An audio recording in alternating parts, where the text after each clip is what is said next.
जी, नमस्कार दोस्तों, जय हिंद। कुमार मन्नू आप सभी का स्वागत करता है। हाइड्रोजन बॉन्ड और मॉलिक्यूलर फोर्सेस को हम लोगों ने बहुत चाव से, इंटरेस्ट के साथ पढ़ा और बहुत सारी चीजें हम लोगों ने सीखी। बट हमारे दोस्तों मतलब आप लोगों के विशेष रिक्वेस्ट पे हम लोगों ने एक और लेक्चर मैंने डिसाइड किया कि मैं लूं। तो आज वही लेक्चर पी ब्लॉक में application, molecular forces, hydrogen bond, ये सब चीजों का अपन रखने जा रहे हैं। बहुत अच्छा सेशन होने वाला है, बस वीडियो पर शुरू से आखिर तक बने रहे। बहुत मजेदार सेशन। चलिए आइए, तो मैं क्या शुरू कर रहा हूं जरा देखें आप। मैं ले रहा हूं एप्लीकेशन में HX फ्रॉम हेलोजेंस, हेलोजन वाले ग्रुप से HX लेता हूं।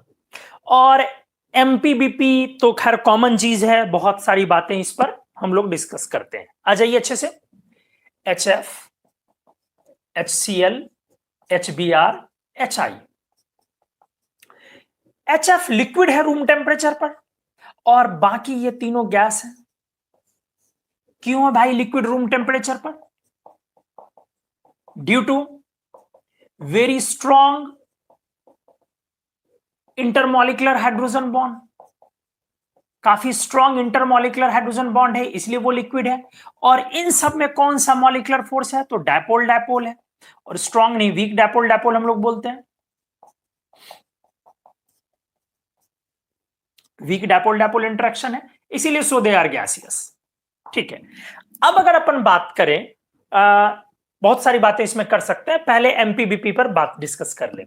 तो सिंपली डाउन द ग्रुप अगर आप ऐसे जाते हैं तो आपका मॉलिक्यूलर वेट बढ़ रहा है। तो मॉलिक्यूलर वेट बढ़ने के कारण आपका इंटरमॉलिक्यूलर इंटरेक्शन स्ट्रांग हो जाएगा। थोड़ा सा स्लो कर रहा हूं, अभी धीरे धीरे स्पीड ले लेंगे हम लोग। इंटरमॉलिक्यूलर इंटरेक्शन स्ट्रेंथेंस,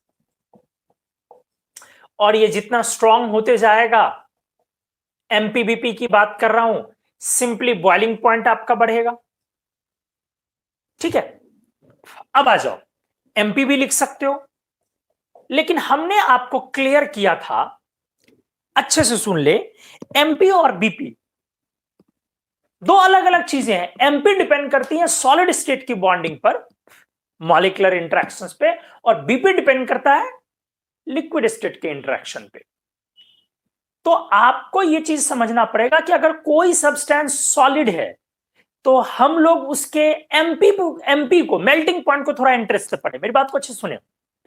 देखिए, जैसे आप आयोनिक कंपाउंड पढ़ते हो, तो आयोनिक कंपाउंड में NaCl है, MgO है, ये सब आयोनिक कंपाउंड है। ये आपने मान लो Al2O3, कुछ इस तरीके की दो तीन कंपाउंड्स आपने पढ़ा। सिंपल Na2O MgO लो। तो अगर आपसे बोला गया कि Na2O और MgO में किसका मेल्टिंग पॉइंट ज्यादा है, तो आप बोलोगे कि लैटिस एनर्जी के डायरेक्टली प्रोपोर्शनल मेल्टिंग पॉइंट, तो MgO के मेल्टिंग पॉइंट Na2O से ज्यादा है। बात भी सही है, लेकिन मेरा यह कहना है, आपको अगर बॉइलिंग पॉइंट पूछे तो आपको देखना पड़ेगा लिक्विड स्टेट में बॉन्डिंग। आप जो लैटिस एनर्जी डिफाइन करते हो कैसे होता है, वो सॉलिड स्टेट में है, तो आप वहां एमपी को उससे रिलेट कर दोगे, बीपी को उससे डायरेक्टली रिलेट करोगे तो कभी सही कभी गलत होगा, वो पूरा सही नहीं होगा। तो आपको यह समझना पड़ेगा कि आपकी जो ये आदत बनी हुई है एमपी और बीपी को साथ डिस्कस करने की, हमने पीछे भी कई एग्जांपल्स में ये हमने डिस्कस किया है, नहीं दोनों साथ मत बोला करें, दो अलग अलग चीजें। एमपी डिपेंड इस पर करेगा कि सॉलिड फेज में इंटरेक्टिव फोर्सेस कैसे काम कर रहे हैं। नहीं, हम लोग बहुत सारे एमपीबीपी एक साथ ऐसे टर्म्स इस्तेमाल कर देते हैं। हमने आपको पीछे दिखाया ना, हमने आपको अच्छे से दिखाया, बहुत सारा एग्जांपल, डाइक्लोरोबेंजीन वाला एग्जांपल लिया है, ऐसी बहुत सारे एग्जांपल्स लिए। एमपी का ऑर्डर कुछ और है, बीपी का ऑर्डर कुछ और है। तो थिंक इट, अच्छे से इस बात को सोचें। एमपी डिपेंड किस पर करता है? सॉलिड फेज में इंटरमॉलिक्यूलर फोर्सेज। बीपी किस पर डिपेंड करता है? लिक्विड फेज में इंटरमॉलिक्यूलर फोर्सेज। तो आपने टॉपिक क्या पढ़ा? आपके covalent compounds most of all gaseous होते हैं, ज्यादातर कोवेलेंट कंपाउंड्स मोस्टली गैसियस होते हैं। मेरी बात को अच्छे से सुन ले। Ionic compound most of all solid होते हैं, इसीलिए आयोनिक कंपाउंड के एमपी ज्यादा इंपॉर्टेंट होते हैं, एमपी ज्यादा प्रचलन में होता है, वो ज्यादा कॉम्पिटिशंस में आते हैं। और कोवेलेंट कंपाउंड चूंकि वो रूम टेम्परेचर पर मोस्टली गैसियस होते हैं या लिक्विड होते हैं, इसीलिए उनका बीपी ज्यादा कॉमन है। बीपी ज्यादा पूछा जाता है कि वो गैस में कैसे बना या लिक्विड को गैस में कैसे कन्वर्ट कर रहे हो, तो बीपी वहां पे ज्यादा रेलेवेंट क्वेश्चन है इररेस्पेक्टिव ऑफ मेल्टिंग पॉइंट के। मेरी बात को आप समझ पा रहे ना? तो इसको थोड़ा सा ट्यून करना है आपको, नहीं तो ऐसा नहीं लोग करते हैं कि एकदम साथ में नहीं सुनते हो। एमपीबीपी जैसे क्या, गौरी शंकर, सीताराम, लोटाडोरी, इनऑर्गेनिक मन्नू, बहुत सारे टर्म्स हैं जो ट्यूनिंग लेके आते हैं, बहुत सारे टर्म्स ट्यूनिंग लेके आते हैं। तो ऐसा नहीं करना आपका, नहीं, एमपीबीपी को साथ में इस्तेमाल नहीं करना है। एमपी और बीपी के ट्रेंड्स अलग हैं। जैसे अगर आप इसी में देख लें तो एचएफ को अगर मैं बीपी लेता हूं तो यह सबसे ज्यादा है, इन लोगों में इसकी बॉइलिंग पॉइंट हाईएस्ट है। तो बीपी में ऑर्डर क्या आ गया? सबसे ज्यादा एचएफ, ध्यान से देखें, फिर एचआई, फिर एचबीआर और फिर एचसीएल। तो इन सब में एचसीएल आपका क्या है? Most volatile. ध्यान से सुने, वोलाटिलिटी कहां से निकालते हैं आप? बॉइलिंग पॉइंट से। मोस्ट वोलाटाइल, इन सब में अगर पूछा जाए मोस्ट वोलाटाइल कौन हुआ, तो एचसीएल हुआ। नहीं तो एचएफ, मतलब एचआई अगर पूछा गया कि एचआई से क्यों एचएफ की मेल्टिंग पॉइंट ज्यादा है, तो बोलोगे इसके हाई मॉलिक्यूलर वेट पर इसका strong intermolecular hydrogen bond dominate कर गया। अगर मेल्टिंग पॉइंट में वहीं पे लिया जाए तो दोस्त एचआई ज्यादा होता है। क्लियर, समझ में आया? मतलब अब पूछा जाए कि क्यों मेल्टिंग पॉइंट एचआई का ज्यादा हो गया, तो बोलोगे due to high molecular weight. मैं बार बार बोलता हूं, इनऑर्गेनिक में पहले मैजिक फिर लॉजिक। अगर आप थोड़ा सा भी चूके तो ये कॉमन क्वेश्चन है और आसान क्वेश्चन है जो गलत कर देंगे। ग्रेजुएशन तक के बच्चे के लिए सिर्फ बीपी इसका वो लोग पढ़ते हैं, बट मास्टर्स के जो बच्चे होते हैं उनको एमपी का भी ऑर्डर अच्छे से मालूम होना चाहिए। ठीक है, तो चलो हमने ये ऑर्डर क्लियर किया। आपने क्या देखा? सॉलिड फेज में इस बार एचआई की मेल्टिंग पॉइंट ज्यादा है एचएफ के रिस्पेक्ट में। अब यदि हम इनके बॉइलिंग पॉइंट की बात करें तो इसका एच बॉन्ड डोमिनेट कर गया। आप इवेल्युएट नहीं कर सकते हर बार की किस बार क्या होगा, कुछ तो आइडिया लगाना होगा और कुछ को धीरे धीरे प्रैक्टिस करते करते आपको वो मेमोराइज होगा। अच्छे से आ जाए चीजों को सीखें आप। एचएफ के बारे में, एचएफ तो वाटर में सॉल्युबल है, हमने पढ़ाया भी है, वाटर में सॉल्युबल है, हाईली कोरोसिव है, याद होगा, बहुत ही ज्यादा कोरोसिव है। हमने बोला है कि अगर आप एचएफ का वेपर भी आपको टच कर जाए तो आपका स्किन पूरा का पूरा डैमेज हो जाएगा, अगर इनहेल कर लिया तो आपकी डेथ हो सकती है। हमने आपको बताया है एचएफ लेबोरेटरी में स्टोर करना बहुत मुश्किल होता है, किसी भी ग्लास में रखो तो ग्लास को डिसॉल्व कर देगा। बेस्ट क्वालिटी ग्लास होता है पैरेक्स ग्लास, उसको भी डिसॉल्व कर देता है। तो हमने आपको बोला था कि एचएफ को स्टोर किया जाता है मोनल में, कॉपर और निकल का अलवा, जिसमें 5% आयरन भी ऐड किया जाता है, stored in Monal. Monal HF में जो हाइड्रोजन बॉन्डिंग होती है याद करो,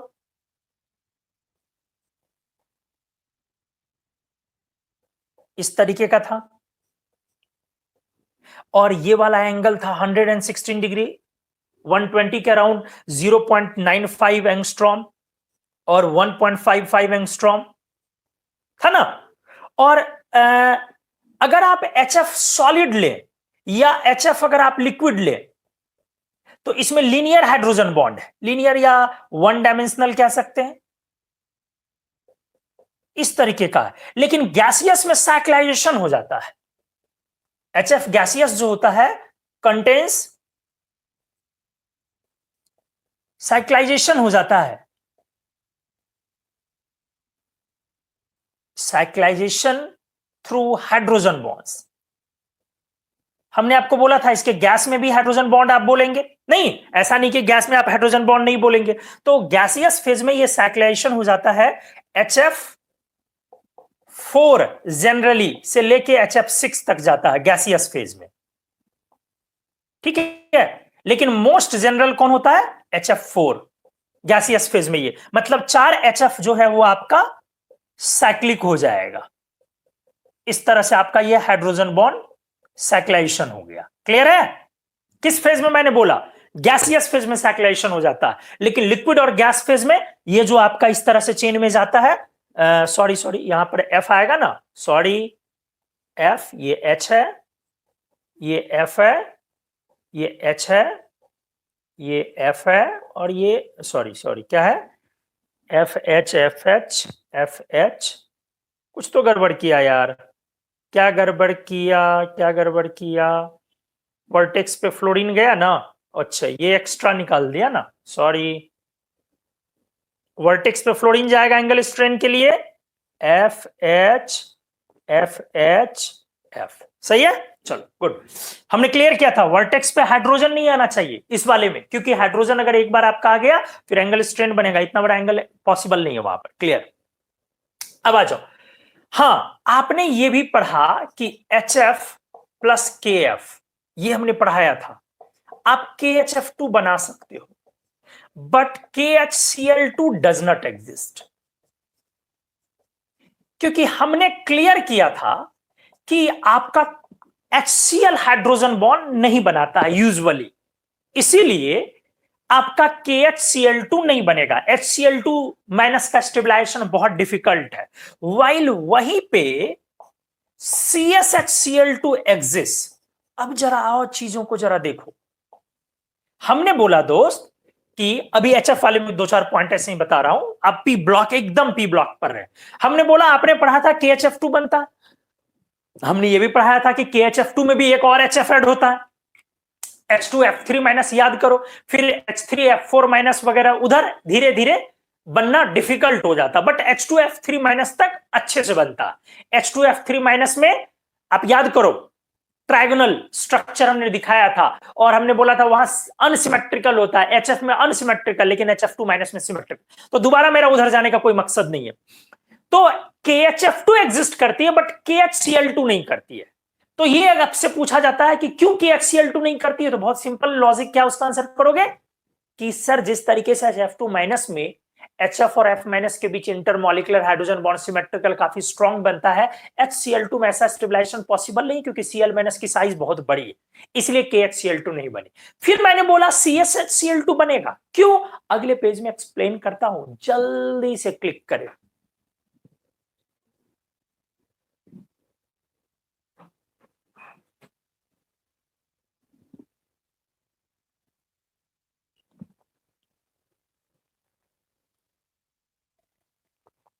जी आइए, क्या एक्सप्लेन करना है? CsHCl2 को एक्चुअली जब आपका सीजियम क्लोराइड है, आप जानते हैं NaCl की तरह ये नहीं होता, यहां कोऑर्डिनेशन नंबर 8 होता, वहां कोऑर्डिनेशन नंबर 6। जब आप इसके क्रिस्टल में HCl वेपर पास करवाते हैं, ठीक है, तो होता क्या है, HCl delta plus delta minus gets captured in between CS plus and Cl minus. देखिए एक्चुअली CS प्लस और Cl माइनस आयंस का साइज बड़ा है, ठीक है, तो इस आयन में के बीच में क्रिस्टल में आपका HCl आके एडजस्ट हो गया। एक्चुअली इतना स्पेस है, ठीक है, और वहां से वो पैक हो गया, इससे आपको इफेक्टिव पैकिंग मिल गई। अब अगर ये बोला जाए KHCl2 क्यों नहीं हुआ, मतलब क्रिस्टल में आयंस जो CS प्लस और Cl माइनस आयंस फैले हुए हैं, उस आयंस में आकर के बीच में वो फंस गया, अटक गया। KHCl2 क्यों नहीं किया? बात जाहिर सी बात है कि K प्लस का इसका मतलब साइज जो है, और Cl माइनस के बीच जो कॉम्पैटिबिलिटी होगी, बीच में जो स्पेस आएगा, उसमें इसका मतलब HCl एडजस्ट नहीं कर पा रहा हो। तो CS प्लस के बड़े होने के कारण ऐसा हुआ कि वो पैकिंग अच्छी हो गई, और HCl उसके अंदर उसका वाइड स्पेस में आपका एकोमोडेशन हो गया।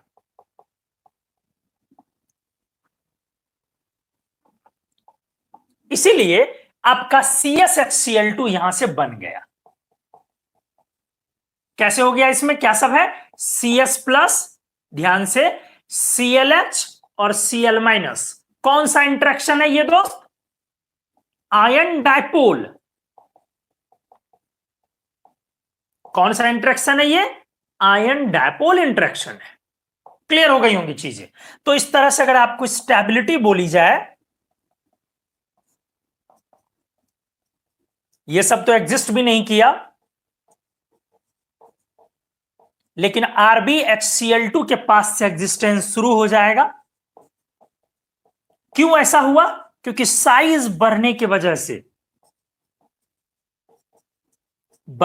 से आपका एफिशिएंट पैकिंग, और इसके वजह से आपकी स्टेबिलिटी बढ़ गई। एक्चुअली इस केस में लैटिस एनर्जी बढ़ते चली जाएगी। ठीक है, पैकिंग बढ़ने से वहां लैटिस एनर्जी बढ़ती चली गई तो स्टेबलाइज हो गया। तो चलो हमने ये एक्सप्लेन किया। बात शुरू हुई थी HF से। HF वाटर में सॉल्युबल है, HF is miscible in water and dissolves in any proportion। आप किसी भी प्रोपोर्शन में चाहे तो HF को मिला लें। ठीक है, ध्यान से देखें एग्जाम्पल में, लाइक अगर आप लेते हैं HF.1H2O, देखिए मोनोहाइड्रेट अगर आपने तैयार किया, और भी जा सकता है HF.3H2O, मतलब जितना वाटर मिलाना है आप मिला सकते हैं, ऐसा नहीं है, किसी भी प्रोपोर्शन में मिलाएंगे तो मिल जाएगा। ये जो HF, ध्यान से देखिए अच्छे से, ये जो आपका HF है, यहां पर जब आपका ये HF डॉट सिंगल H2O हुआ, तो जरा सोचें आप, H2O की हाइड्रोजन बॉन्ड एबिलिटी तो काफी अच्छी होती है, क्योंकि चार चार तरफ से होती है। इसका अगर आप देखें मेल्टिंग पॉइंट -84 डिग्री सेंटीग्रेड, और इसका मेल्टिंग पॉइंट -40 डिग्री सेंटीग्रेड, आप क्या देख रहे हैं? मेल्टिंग पॉइंट बहुत ज्यादा बढ़ गया। मैं एक अंदाजा दे रहा हूं क्यों ऐसा हुआ, वाटर के इंटरेक्शन की वजह से। क्योंकि H2O का इंटरेक्शन तो काफी ज्यादा है, स्ट्रॉन्ग नहीं मैं बोल रहा हूं ज्यादा वाटर मॉलिक्यूल, मतलब ज्यादा HF मॉलिक्यूल को वो होल्ड कर सकता है। तो क्लस्टर स्टेबल हुआ तो HF.H2O का इसलिए मेल्टिंग पॉइंट हमने ज्यादा दिखा दिया। चलो, इस तरह से आपकी कहानी जो थी वो थी, सबसे पहले हमने लिया HX from halogens, MPBP decide किया, और कुछ कुछ चीजें हमने वहां डिस्कस करी। आपने क्या देखा? बॉइलिंग पॉइंट में सबसे ज्यादा HF है, लेकिन मेल्टिंग पॉइंट में HI है सबसे ज्यादा, देन आफ्टर HF है। ठीक है, कहानी इसी तरीके से लेके आता हूं XH2 फ्रॉम कैल्कोजेंस से। सही है? बोलोगे सर क्या इसी तरीके से यहां भी आप बात करोगे? डेफिनेटली इसी तरीके से मैं बात करूंगा। H2O once again is liquid due to strong hydrogen bond। HF में हमने काफी वेरी स्ट्रॉन्ग लिखा था, तो स्ट्रॉन्ग इंटरमॉलिकुलर हाइड्रोजन बॉन्ड के कारण, जबकि बाकी जो ये सारे हैं ये गैसियस है, क्योंकि आप इनके पास वीक डायपोल डायपोल बोलेंगे। अब एक बार फिर से बारी है कि सर कैसे बीपी का ऑर्डर आएगा। तो बॉइलिंग पॉइंट में इस बार हमने H2O को सबसे आगे किया, H2O, देन आफ्टर H2T, फिर H2SE, और उसके बाद H2S। H2S को आप इस तरह से बोल सकते हैं इन चारों में मोस्ट वोलाटाइल। अब रही बात दोस्तों, अगर MP लिखूं तो क्या हो, क्योंकि जब HF वाला ग्रुप था तो HF का BP सबसे ज्यादा तो होता था, बट MP सबसे ज्यादा HI का था। इत्तफाकन यहां दोनों ही इसी का ज्यादा है, मतलब H बॉन्ड ही डोमिनेट किया। आप जानते हैं कि H2O में हाइड्रोजन बॉन्ड का अमाउंट काफी अच्छा होता है। क्लियर है? तो इस ग्रुप में HF और H2O का MP और BP दोनों ही चीज हाईएस्ट रह गया बाकी XH2 से। और भी चीजें बात करते हैं, थोड़ा सा 1-2 पॉइंट 2-4 पॉइंट H2O के बारे में कुछ अच्छी बातें करते हैं। जैसे H2O के हाइड्रोजन बॉन्डिंग का लाइफ टाइम क्या है? H2O बड़ा इंपॉर्टेंट चीज, हमने आपको बताया था कि H2O को आप यूजुअली क्या बोलते हो, liquid solid gas, but solid phase में भी हमने 4 फेज उसका पढ़ाया है, एक आइस, एक आइस 7, एक आइस 8 और एक कंप्रेस्ड आइस। कंप्रेस्ड आइस में इवन सिमेट्रिकल हाइड्रोजन बॉन्ड था, जहां H बॉन्ड और कोवेलेंट बॉन्ड का लेंथ सेम हो जाता था और बॉन्ड एनर्जी भी सेम हो जाती थी। हमने उसका डिस्कस किया हुआ। चलो अभी वो मसला नहीं है, अभी जो मुद्दा है वो ये है, H2O के बारे में कुछ कुछ इस तरीके की बातें हम लोग करते हैं, क्या क्या हो सकता है। ठीक है, तो चलिए इस पेज का स्क्रीनशॉट ले लीजिए प्लीज।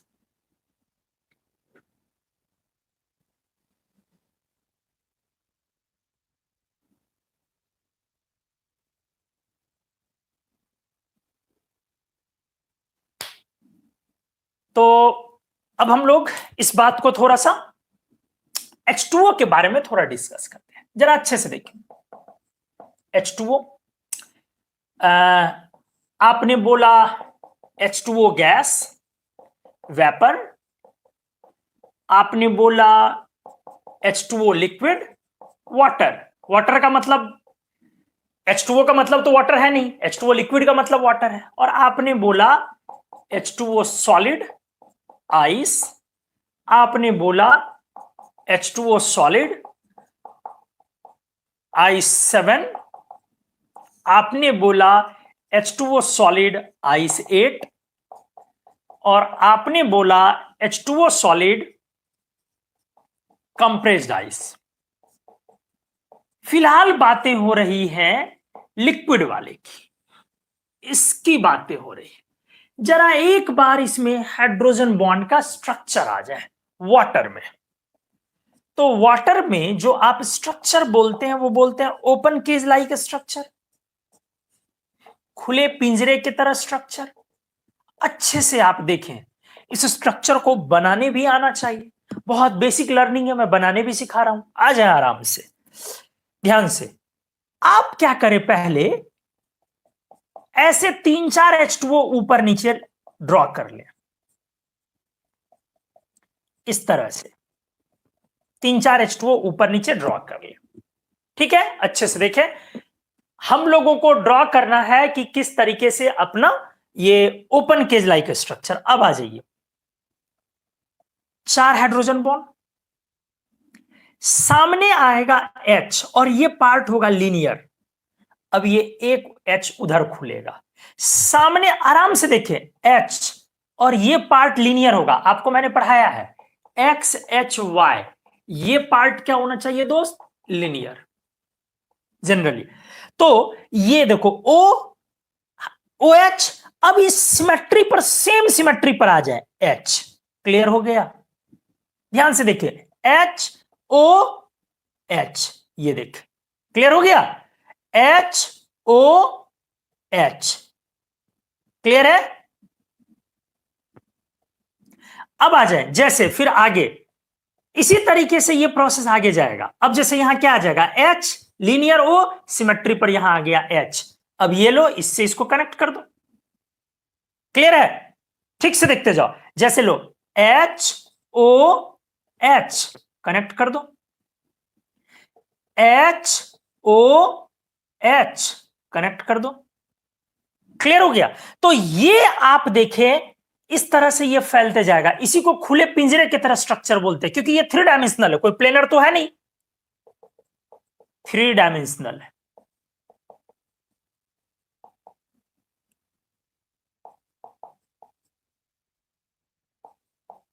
अच्छे से देखिए, 3 डायमेंशनल नेटवर्क स्ट्रक्चर में फैलते जाएगा,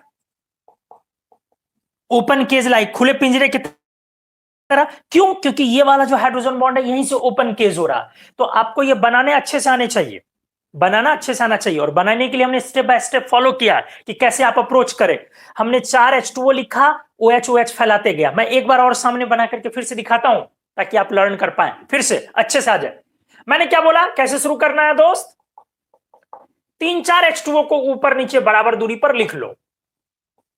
बहुत लोगों को बनाने भी नहीं आता ये, बहुत क्या मैक्सिमम लोगों की हालत है। अब 4 हाइड्रोजन बॉन्ड के लिए आपने ऐसे निकाल लो और इधर भी बनेगा। चलो अब मैंने क्या बोला, यहां से OHO और इसी सिमेट्री पर रखना है, मतलब इसी तरह उठा के रखना है। HOH ये लो कनेक्ट हो गया, ध्यान से देखते जाओ। HO ये पार्ट लिनियर, H ये लो कनेक्ट हो गया, HOH ये लो कनेक्ट हो गया, HOH दिख गया। अब आ जाओ, फिर मान लो यहां से ये निकलेगा तो क्या होगा, HOH।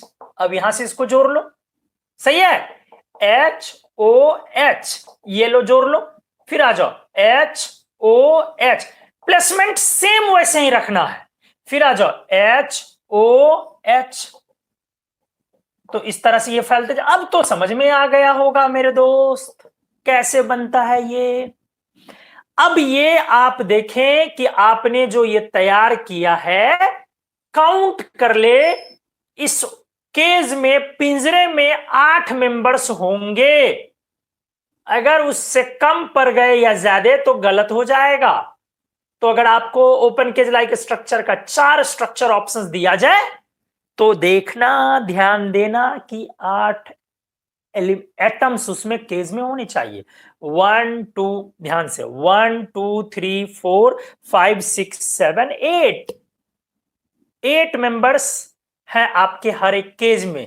ऐसा नहीं कह रहा हूं कि मैं चिलेशन हो गया, साइक्लिक हो गया, ये 3 डायमेंशनल है, कोई ऐसा नहीं कि प्लेन में है बोर्ड पर, ये 3 डायमेंशनल है।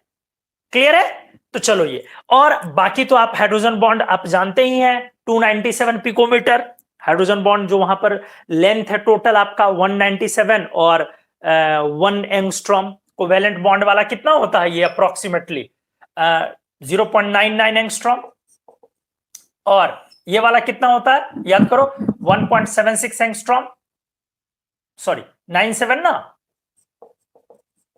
आपने पढ़ा हुआ है ये, ठीक है। तो चलो एनीवेज, तो वाटर, अब वाटर के बारे में और क्या मैं बात करूं, यह मिटा देता हूं, वही वाला रखता हूं।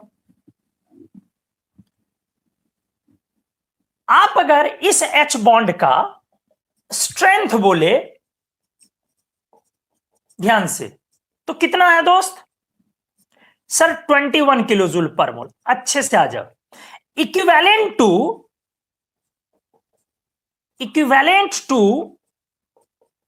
H plus H2O hydrogen bond strength. Sir क्या बोला आपने, जरा एक बार और क्लियर करो। मैंने बोला कि जो H2O का हाइड्रोजन बॉन्ड स्ट्रेंथ है लिक्विड वाटर का, वही hydrogen bond strength H plus H2O का है।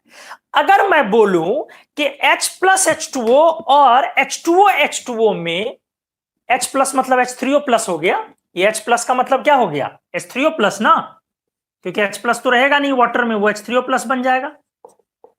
तो अगर मैं बोलूं कि इसका स्ट्रेंथ H2O से ज्यादा होगा या कम, तो आप बोलेंगे कि सर इसका स्ट्रेंथ H2O से ज्यादा हो जाएगा। लेकिन नहीं, इसका स्ट्रेंथ H2O की इक्विवेलेंट और थोड़ा सा कम ही है, वो है 21, और ये है, बहुत सारे लोग इसको गलत पढ़ा देते हैं आयन डायपोल की तरह ट्रीट करके। यार साइज वगैरह भी कोई चीज है, कॉम्पैटिबिलिटी दिखता है, कितना कॉम्पैक्ट है मॉलिक्यूल्स, पैकिंग कितनी है, बहुत चीजों पर डिपेंड करता है। अप्रोक्सीमेटली सेम है दोनों का, किसका किसका, अच्छे से सुनोगे, H2O का और H प्लस H2O का, क्योंकि H प्लस काफी छोटा है, बहुत छोटा है, तो थोड़ा हाइड्रोजन बॉन्ड बनाने के लिए जो जब H2O बहुत क्लोज जाएगा तो थोड़ा क्राउड भी होगा, रिपेल भी करेगा, इस वजह से रिलेटिवली जो H प्लस H3O प्लस में कन्वर्ट करेगा वो थोड़ा आराम से बनाएगा। तो जो प्योर H2O होगा, समझ रहे हो, उसमें सिमेट्री है, और जो H प्लस वाला आ गया, भले उसमें आयन है बट सिमेट्री तो डिस्टर्ब होगा ना, और सिमेट्री डिस्टर्ब होने से हाइड्रोजन बॉन्ड का जो नेटवर्क होगा वो भी थोड़ा सा रप्चर होगा, अलग उतना नहीं होगा, ब्रेक करेगा। दूसरी बात, अच्छे से सुनिए, वाटर में अगर आपसे बोला जाए कि पर मॉलिक्यूल कितने हाइड्रोजन बॉन्ड बनते, आप बोलोगे सर आपने सिखाया 4। अब मैं आपको फिर सिखाता हूं ये टेम्परेचर टू टेम्परेचर चेंज कर सकता है, समय के हिसाब से और टेम्परेचर के हिसाब से ये चेंज करते रहता है। मतलब ये 4 जो आपने बोला, ये वो कैपेसिटी है जो एक H2O को दिखता है, लेकिन जो एवरेज आप पानी रखेंगे वो 4 नहीं होगा, कम होगा। क्योंकि हमने क्या बोला था, आपको याद करो, बाइफर्केटेड हाइड्रोजन बॉन्ड की ओरिएंटेशन होते रहता है, रीओरिएंटेशन की तरफ के वजह से कभी कभी बाइफर्केटेड हाइड्रोजन बॉन्ड बनता है। मतलब यह है टेम्परेचर के हिसाब से अलग अलग number of hydrogen bonds average होते हैं, 4 कभी नहीं होते हैं एवरेज, कभी नहीं, कभी नहीं। 3.69 मैक्सिमम होता है 0 डिग्री सेंटीग्रेड पर वाटर में। फिर उससे नीचे भागोगे तो आइस हो जाएगा। तो आइस की तो मैं बात कर नहीं रहा हूं, मैं वाटर की बात कर रहा हूं। ध्यान से देखिएगा क्या बोला मैंने बोला in water average number of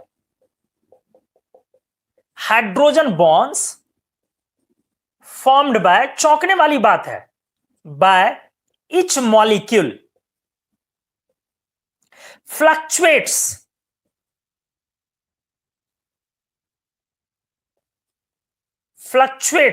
with time and temperature।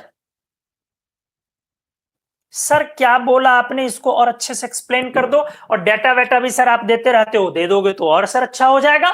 मैंने बोला कि अगर 0 डिग्री सेंटीग्रेड पे हो तो एवरेज है 3.69 का।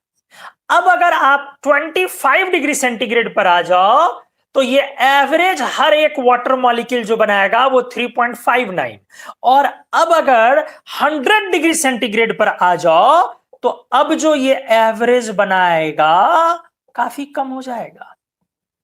मतलब जब वो आप गैसियस फेज की तरफ ट्रांसफर कर रहे हो धीरे धीरे, तो ठीक है। तो जरा देखो सर ऐसा क्यों हुआ, बातें तो दोस्त सिंपल है, चीजों को थोड़ा बहुत तो आप भी अंदाजा लगा सकते हैं। जैसे जैसे आप टेम्परेचर बढ़ाओगे तो मॉलिक्यूलर मोशन में तेजी आएगी। एक तो मॉलिक्यूलर मोशन में भी तेजी आएगी जिसके कारण H बॉन्ड की संख्या कम हो जाएगी, और दूसरा डेंसिटी कम होगा टेम्परेचर बढ़ने से। तो डेंसिटी कम होगी तो थर्मल एक्सपेंशन है, थर्मल एक्सपेंशन है तो हाइड्रोजन बॉन्ड फिर कम होने लगेगा। तो आप बोलेंगे this is due to increased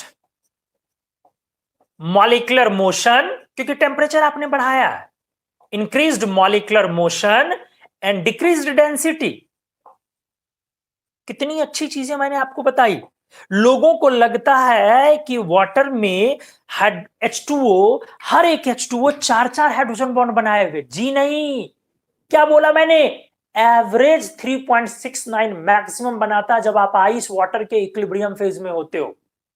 ice की फिर मैं बात नहीं कर रहा हूं, ठीक है, फिर मैं आइस की बात बिल्कुल नहीं कर रहा हूं, मैं वाटर की बात अभी भी कर रहा हूं। 3.69, फिर 25 पर जाओगे तो 3.59, और जब 100 डिग्री सेंटीग्रेड पे जा रहे हो तो 3.24। देखो कितना कम हो गया, मतलब अप्रोक्सीमेटली 3 के आसपास आ गया। और आप जानते भी हो कि वाटर की डेंसिटी मैक्सिमम होती कितने पे, 3.98 डिग्री सेंटीग्रेड, अप्रोक्सीमेटली 4 पे। उसके बाद तो डेंसिटी और तेजी से कम होती जाती है। तो डेंसिटी कम होगी तो number of average hydrogen bonds जो होगा हर एक H2O मॉलिक्यूल के द्वारा वो घटते जाएगा। तो बहुत मजेदार चीज है, ठीक है। मैं अगले पेज में और कुछ कुछ बातें करता हूं, बस आप वीडियो पर बने रहे।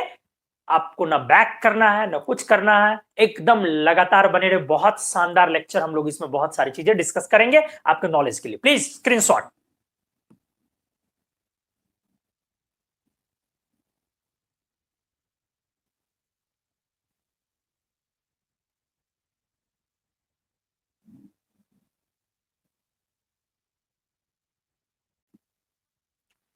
जी आइए, अब कुछ और बातें जो मैं करने वाला था। मैंने बोला, ध्यान से देखें, हाँ एवरेज लाइफ टाइम, ये जरा भी देख ले, average life time of hydrogen bond शायद अंदाजा भी नहीं होगा।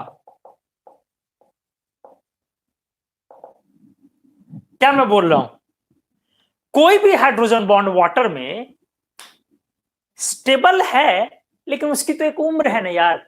उसके बाद रीओरिएंटेशन है, सब कुछ है, वो ब्रेक करेगा, फिर दूसरे तीसरे से बनाएगा, तो एक एवरेज लाइफ टाइम तो होगी ना।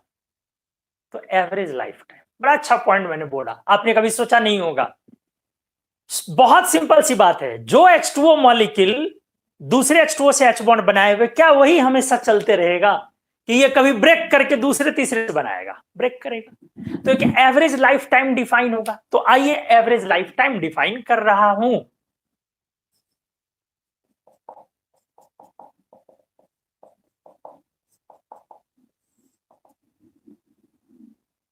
टेन पिकोमीटर,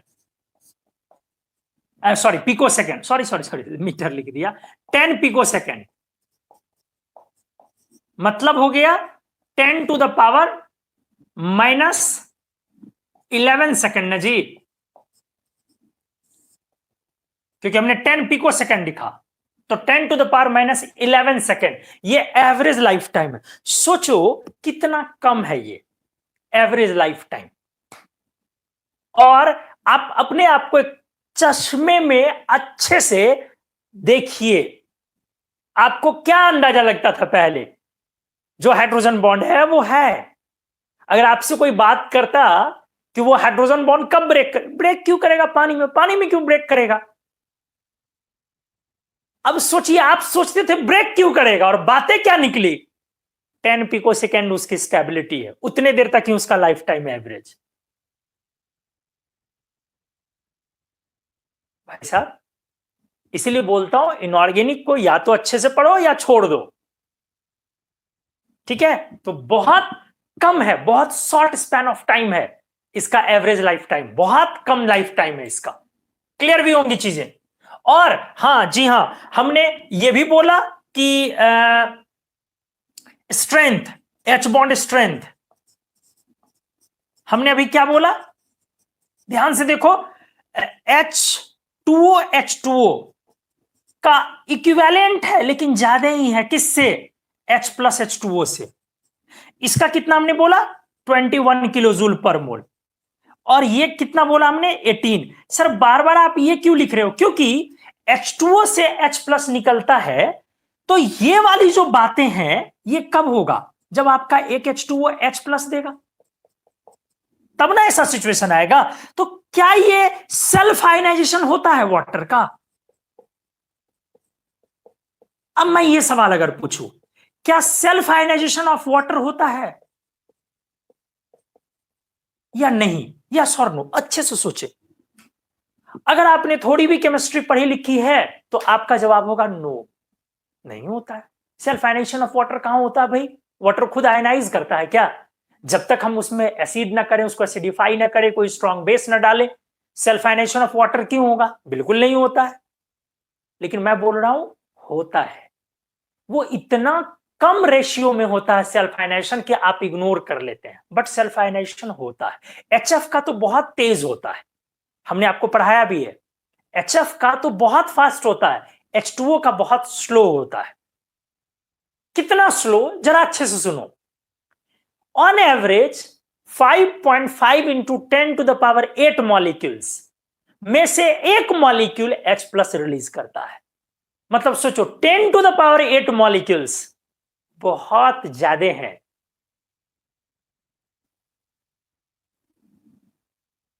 समझ में आया? मतलब क्या हुआ? 100 करोड़ मॉलिक्यूल्स में से एक मॉलिक्यूल, अप्रोक्सीमेटली 100 करोड़ नहीं बोलो, उसको बोलो 500 करोड़, 500 करोड़ मॉलिक्यूल्स में से ऑन एवरेज एक मॉलिक्यूल H2O का H प्लस देता है। ये कहानी है सेल्फ आयनाइजेशन की, ठीक है? तो हमने ये जो लिखा, इसीलिए मैंने स्ट्रेंथ की बातें की। ऑन एवरेज आउट ऑफ, देखो बहुत अच्छा इंफॉर्मेशन है ये, 5.5 into 10 to the power 8 molecules of H2O, one H2O molecule gives up a proton to another H2O. Clear है? क्या बोला मैंने? कि एक H2O दूसरे H2O में जो ये जा रहा है क्या बना रहा है, H+ इसने दिया और ये बना लिया आपका H3O+ और OH-। इसका हमने क्या बोला, 1/5.5 इंटू 10⁸ ये हिसाब किताब हमने समझाया। तो उम्मीद है ये चीज भी आपको समझ में आई होगी। तो चलो, वाटर में हमने हाइड्रोजन बॉन्ड आपको समझाया, स्ट्रक्चर बना के दिखाया, ओपन केज लाइक स्ट्रक्चर, ये स्ट्रक्चर हमने दिखाया। और ये 10 पिकोसेकंड लिखा है, किसी ने शायद उस पर रिएक्ट किया है। तो 10 पिकोसेकंड जब लिखा है हमने, तो 10⁻, इसको सेकंड में कन्वर्ट किया तो -11 हो जाएगा। बहुत सिंपल है ना, पिको हुआ 10⁻⁻12 इंटू 10 होगा, तो सेकंड में जब कन्वर्ट किया तो 10⁻⁻11 सेकंड होगा। वो मैंने सही लिखा, ठीक है। तो चलो, एनीवेज बहुत सारी बातें इसमें भी। अब आते हैं, जैसे हमने आपको HX पढ़ाया, कहां से, हेलोजन से, XH2 पढ़ाया कैल्कोजेन से, XH3 पढ़ा देता हूं निकोजेन से। चलो आ जाओ। लेकिन उम्मीद है आपने बहुत सारी चीजें इसमें नहीं सीखी कि भाई सेल्फ आयनाइजेशन भी वाटर का होता है, लेकिन कितना कम होता है। क्योंकि आप भाई मास्टर्स के स्टूडेंट हैं, आप में से मैक्सिमम लोगों ने मास्टर्स कर लिया है, तो क्या आपका हक नहीं बनता ये चीज जानना?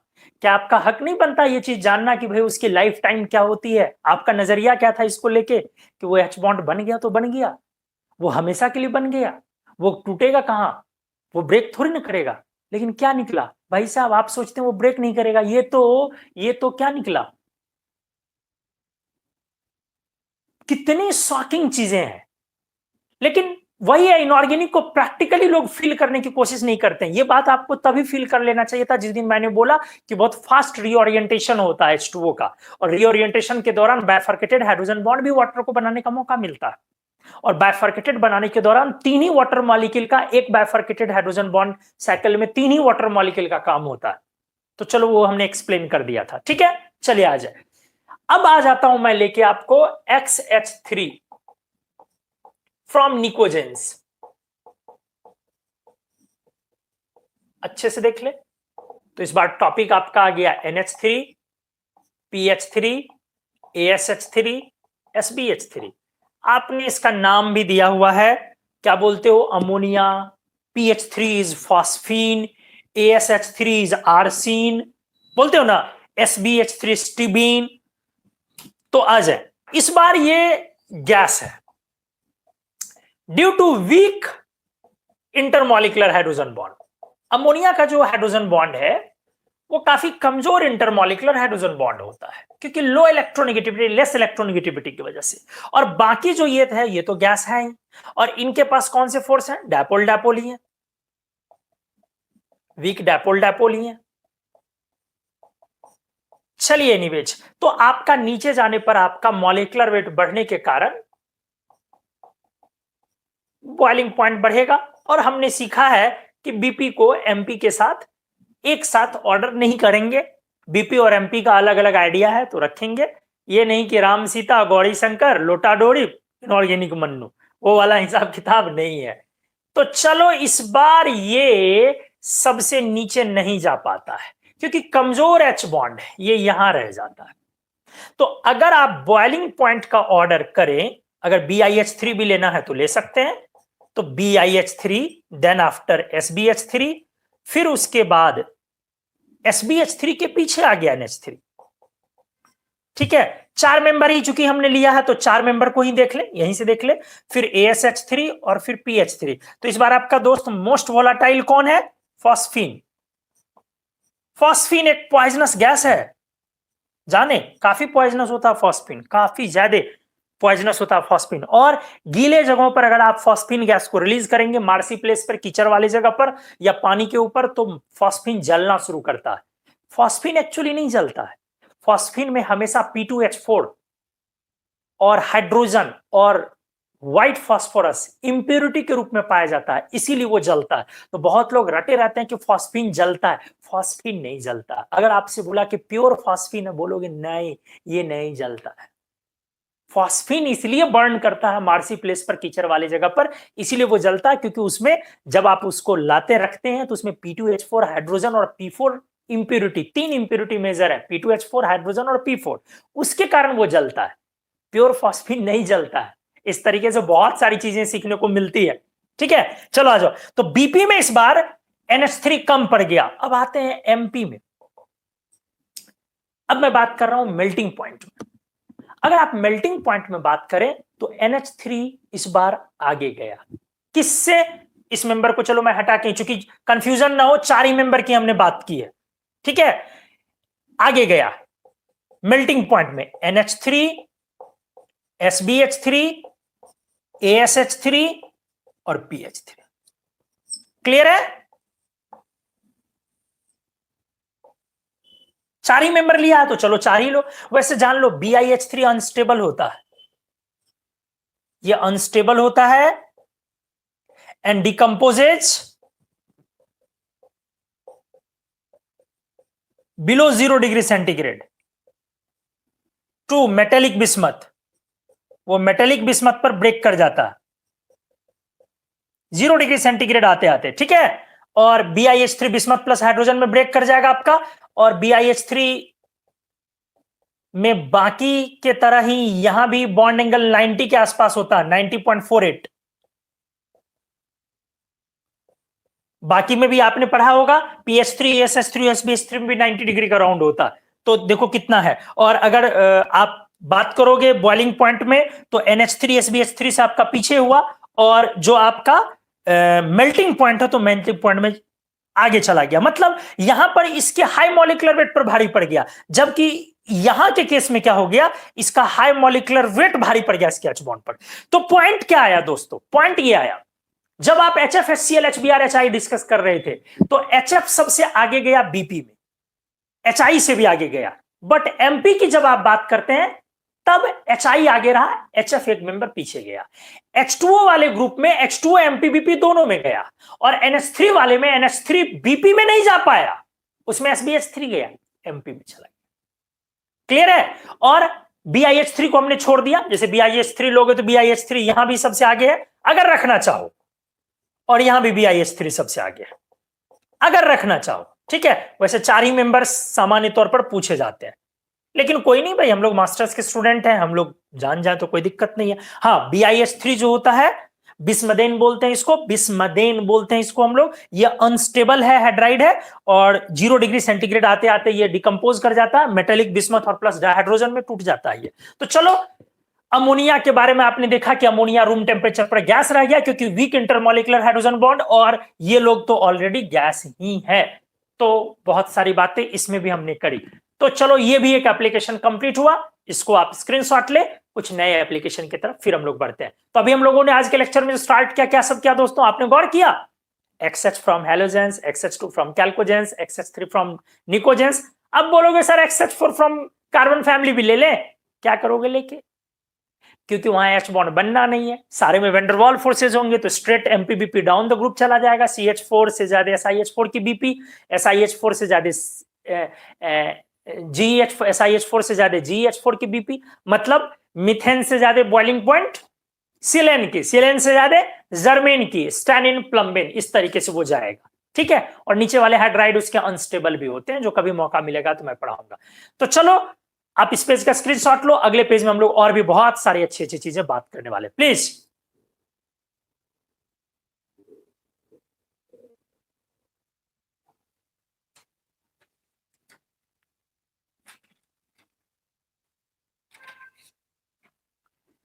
आइए, अब मैं एक अच्छा एप्लीकेशन लेता हूं H बॉन्ड और मॉलिक्यूलर फोर्सेज में।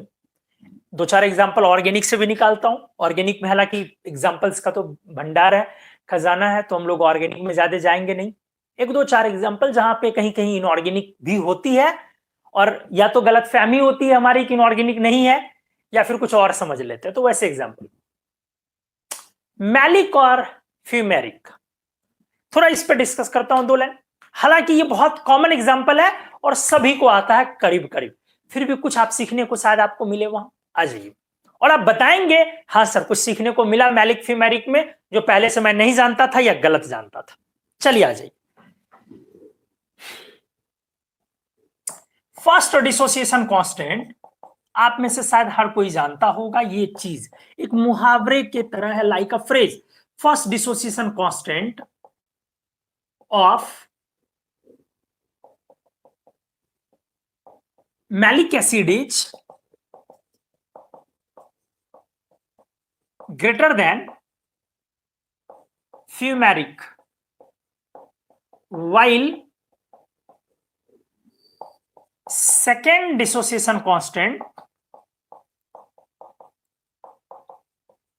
of fumaric is greater than malic। मेरा पहला सवाल है, मैलिक की स्पेलिंग सही है या गलत है? Expecting answers from all of you. Malic की स्पेलिंग सही है या गलत है?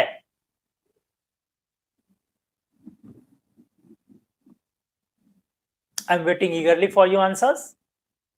मैलिक की स्पेलिंग सही है या गलत है?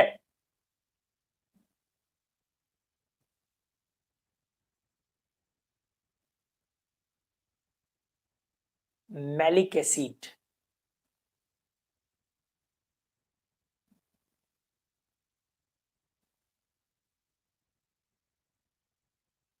ऐसा मत सोचिएगा कि सर ने लिखा है तो सही ही होगा।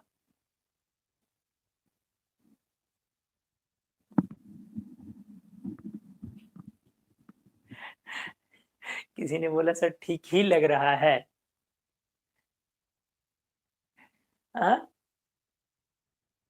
हाँ, डॉक्टर विपिन ने लिखा है मैलिक एंड मैलिक ये दोनों डिफरेंट कंपाउंड्स हैं, इन्होंने क्लियर लिखा है। Good, very good. मैलिक और मैलिक दो अलग अलग चीजें हैं। मैलिक और मैलिक दोनों अलग अलग चीजें हैं। मेरा अगला सवाल, ये वाली एसिड किस फ्रूट में पाया जाता है? ये वाली एसिड किस फ्रूट में पाया जाता है? जल्दी से आप जवाब बता दें।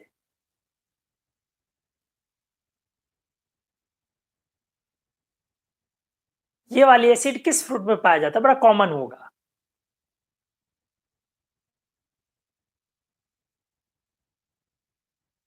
फ्रूट, फल।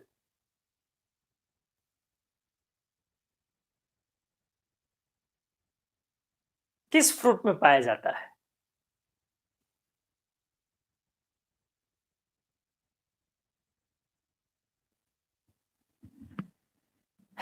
नो आइडिया, बचपन में सिखाया जाता था।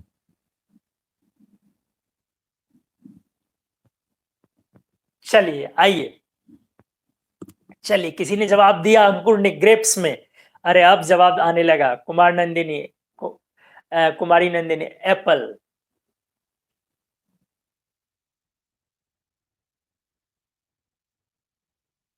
सेब में जो पाया जाता है, एप्पल में जो पाया जाता है, और ग्रेप्स में जो पाया जाता है, कुछ लोगों ने लिखा मैंगो, नहीं, एप्पल में जो पाया जाता है, जो ग्रेप्स में पाया जाता है, जो एप्रिकॉट्स में पाया जाता है, कुछ लोगों ने चेरीज लिखा, जो चेरीज में पाया जाता है, जो ब्लैकबेरीज में पाया जाता है, जो ब्लूबेरीज में पाया जाता है, जो प्लम्स में पाया जाता है, जो पियर्स में पाया जाता है,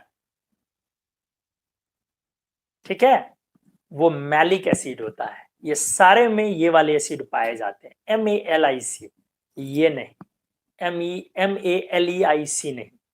ये भी फूड प्रिजर्वेटिव्स है, प्रिजर्वेटिव है, लेकिन वो पाया जाता है आपका चेरीज वगैरह में, चेरीज, एप्रिकोट, प्लम, पियर्स वगैरह में जो पाया जाता है, वो कौन सा? ग्रेप्स में, वो मैलिक, MALIC। तो चलिए आइए, यहां पर मैलिक की बात बिल्कुल नहीं हो रही है, यहां बातें हो रही है मैलिक की बात हो रही है, MALEIC। और जो एप्पल वाला एसिड है दैट इज मैलिक, MALIC। उसके बारे में भी दो चार लाइन में डिस्कस करूंगा, फिलहाल इस पर आ जाओ। तो मैलिक और फ्यूमेरिक अच्छे से आ जाए। एक्चुअली आपने सुना होगा, कुछ कुछ चीजें जरूर आप निसंदेह सीखेंगे। ये सिस फॉर्म होता है, सेम फॉर्मूला है, ये इसका सिस फॉर्म होता है और फ्यूमेरिक इसका ट्रांसफॉर्म होता है। अच्छे से देख ले। तो हिसाब किताब ये है, हमने बोला इन दोनों के बारे में कि चलो पॉइंट वाइज में बात करता हूं। सबसे पहले स्ट्रक्चर पर बात कर लो, दोनों के स्ट्रक्चर पर बात कर लो, मैलिक और फ्यूमेरिक। तो सी डबल बॉन्ड सी अच्छे से आ जाए, एच ये सिस फॉर्म है, एच और कार्बोक्सिलिक है आपका COH, तो सी अच्छे से देख ले, O OH COH, क्लियर हो गया होगा। एक्चुअली ये इंट्रामोलिकुलर हाइड्रोजन बॉन्ड बना लेगा, क्लियर है। और इसी का ये ट्रांसफॉर्म है CHH और आपका आ गया COH और COH। अच्छे से देख ले। अब अगर मैं पूछूं, पहले तो क्लियर है, मैलिक और फ्यूमेरिक दोनों आइसोमर है, दोनों का फॉर्मूला सेम है, एक सिस फॉर्म है कार्बोक्सिलिक का और एक उसी का ट्रांसफॉर्म है। तो सिस वाले में इंट्रामोलिकुलर हाइड्रोजन बॉन्ड है। तो सबसे पहला पॉइंट, अगर मैं बोलूं दोनों में से डायपोल मोमेंट किसका ज्यादा होगा, तो जाहिर सी बात है सिस वाले का डायपोल मोमेंट ज्यादा होगा, ट्रांस वाले का डायपोल मोमेंट कम होगा।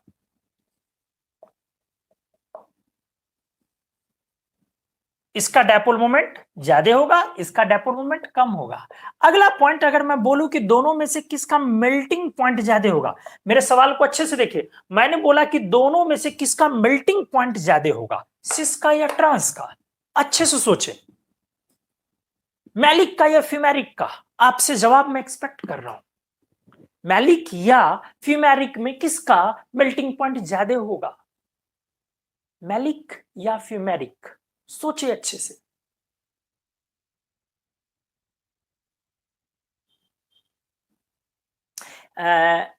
पॉल ने पूछा है क्या दोनों ही पाए जाते हैं एप्पल में, ये वाले तो एप्पल में पाए ही नहीं जाते, एप्पल में पाए जाते हैं मैलिक MALIC।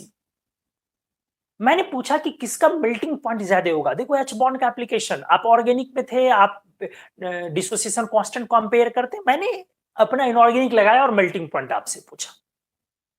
जो जवाब मेरे को आ रहे हैं वो फ्यूमेरिक भी आए, फिर फ्यूमेरिक आए, फिर फ्यूमेरिक आया, एक जवाब मैलिक आया, फिर फ्यूमेरिक आया। मोस्ट ऑफ ऑल लोगों ने फ्यूमेरिक जवाब दिया, एक जवाब मैलिक का भी आया, और भी लोगों से एक्सपेक्टेड है। बहुत सिंपल, हमने तो पढ़ाया है दोस्त ना कि ये इंट्रामोलिकुलर बनाया, तो इस पर जो चार्ज मॉलिक्यूल पे डेवलप होगा वो इंट्रा बना करके सेटिस्फाई कर लिया, पोटेंशियल एनर्जी लोअर डाउन कर लिया, तो ये दूसरे से अटैच होने में कंजूसी करे, चार्ज सेटिस्फाई हो जाता है, तो दूसरे मॉलिक्यूल से अटैचमेंट में इसको प्रॉब्लम होगी। बट ये इंटर बनाएगा, तो इंटर की तो खासियत होती है दूसरे तीसरे मॉलिक्यूल को जोड़ना, इसीलिए भाई साहब इसका मेल्टिंग पॉइंट कम और इसका मेल्टिंग पॉइंट काफी ज्यादा होगा। जानते हो मैं वैल्यू लिखता हूं, चौंक जाओगे। देखो कितने ज्यादा का डिफरेंस है मेल्टिंग पॉइंट में, 135 डिग्री सेंटीग्रेड और 287, सॉरी 187 लिख दिया, कितना ज्यादा है, आपने गौर किया। सेम मॉलिक्यूलर फॉर्मूला, किस वजह से मेल्टिंग पॉइंट इतना ज्यादा हुआ, क्योंकि यहां पर इंटरमॉलिकुलर हाइड्रोजन बॉन्ड बनाएगा। अब आपको अंदाजा आना चाहिए इंटर और इंट्रा में फर्क देखो कितना बड़ा आया, जबकि कंपाउंड का फॉर्मूला सेम है। अगर इसके बाद मैं मेल्टिंग पॉइंट के बाद मैं बोलूं दोनों को पानी में डाल, जाहिर सी बात है इतना ज्यादा मेल्टिंग पॉइंट है, दोनों सॉलिड है रूम टेम्परेचर पर। अगर मैं वाटर सॉलिबिलिटी की बात करूं, अंदाजा लगाओ दोनों में से कौन पानी में ज्यादा सॉल्युबल होते होंगे, मैलिक या फ्यूमेरिक। आपको मैंने सोचने का मौका दिया।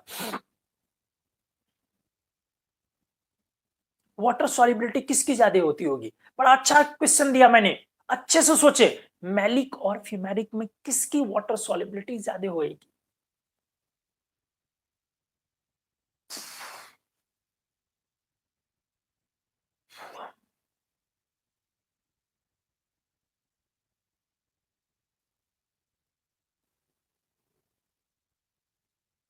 वाटर सॉल्युबिलिटी किसकी ज्यादा होगी, लोगों का जवाब आना शुरू हो गया, fumaric fumaric fumaric. Fumaric fumaric fumaric fumaric. एक जवाब मैलिक का देख रहा हूं और एक और जवाब मैलिक का देख रहा हूं, और ये दोनों लड़कियां हैं। बाकी लड़के लोगों ने जवाब मैलिक का ज्यादा दिया है, फ्यूमेरिक का ज्यादा दिया है। दोनों लड़कियों ने मैलिक से ज्यादा मैलिक का ज्यादा दिया है।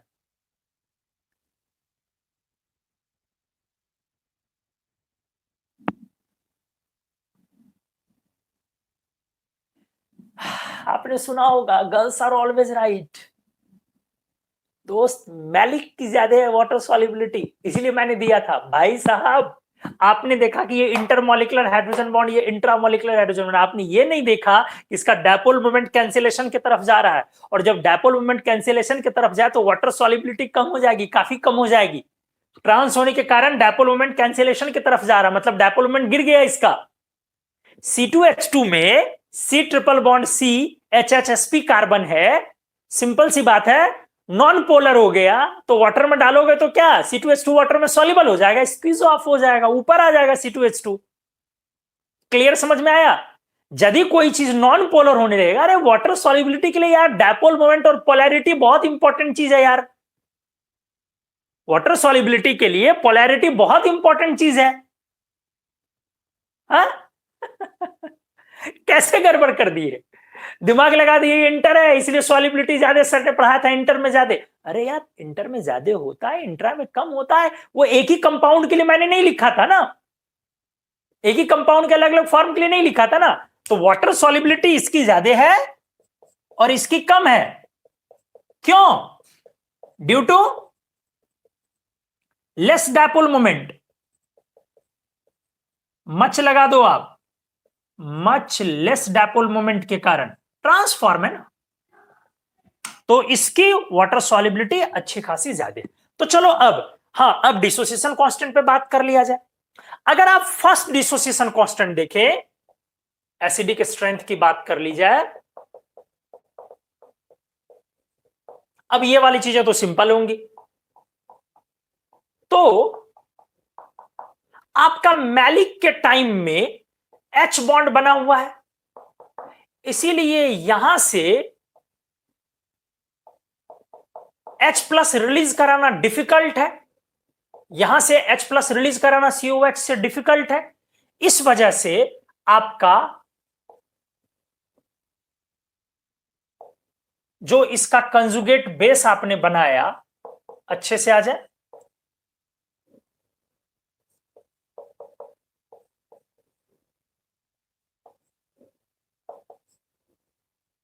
सॉरी,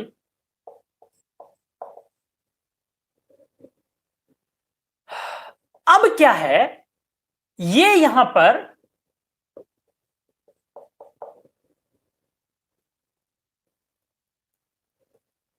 क्या आपने कर दिया दोस्त,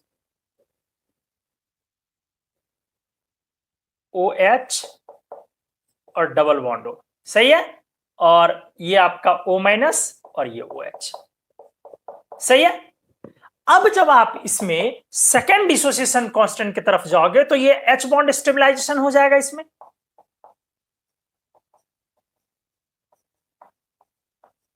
ठीक है, एक H बॉन्ड स्टेबलाइजेशन फैक्टर है, जबकि इसके ट्रांस वाले में H बॉन्ड स्टेबलाइजेशन फैक्टर नहीं है। अच्छे से देख लो, ट्रांस वाले में स्टेबलाइजेशन फैक्टर नहीं है H बॉन्ड का, और इसके कंजुगेट बेस में आपका H बॉन्ड का स्टेबलाइजेशन फैक्टर है। तो आपका फर्स्ट डिसोसिएशन कांस्टेंट किसका हो जाएगा,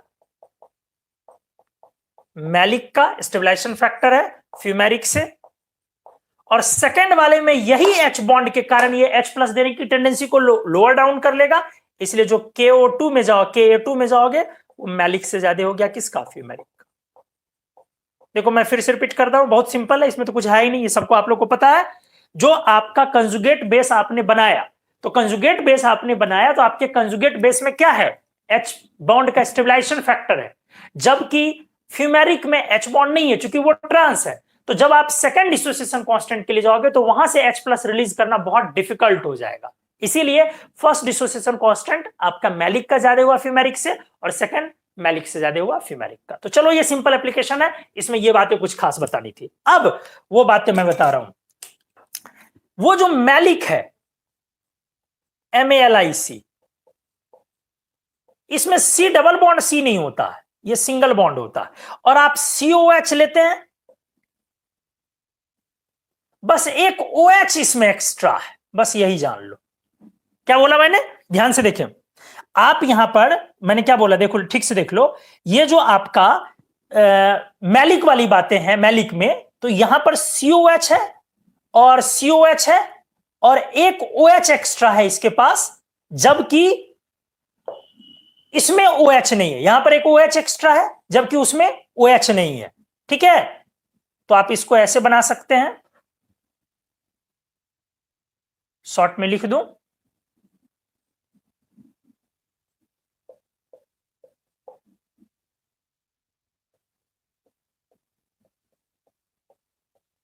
क्लियर है।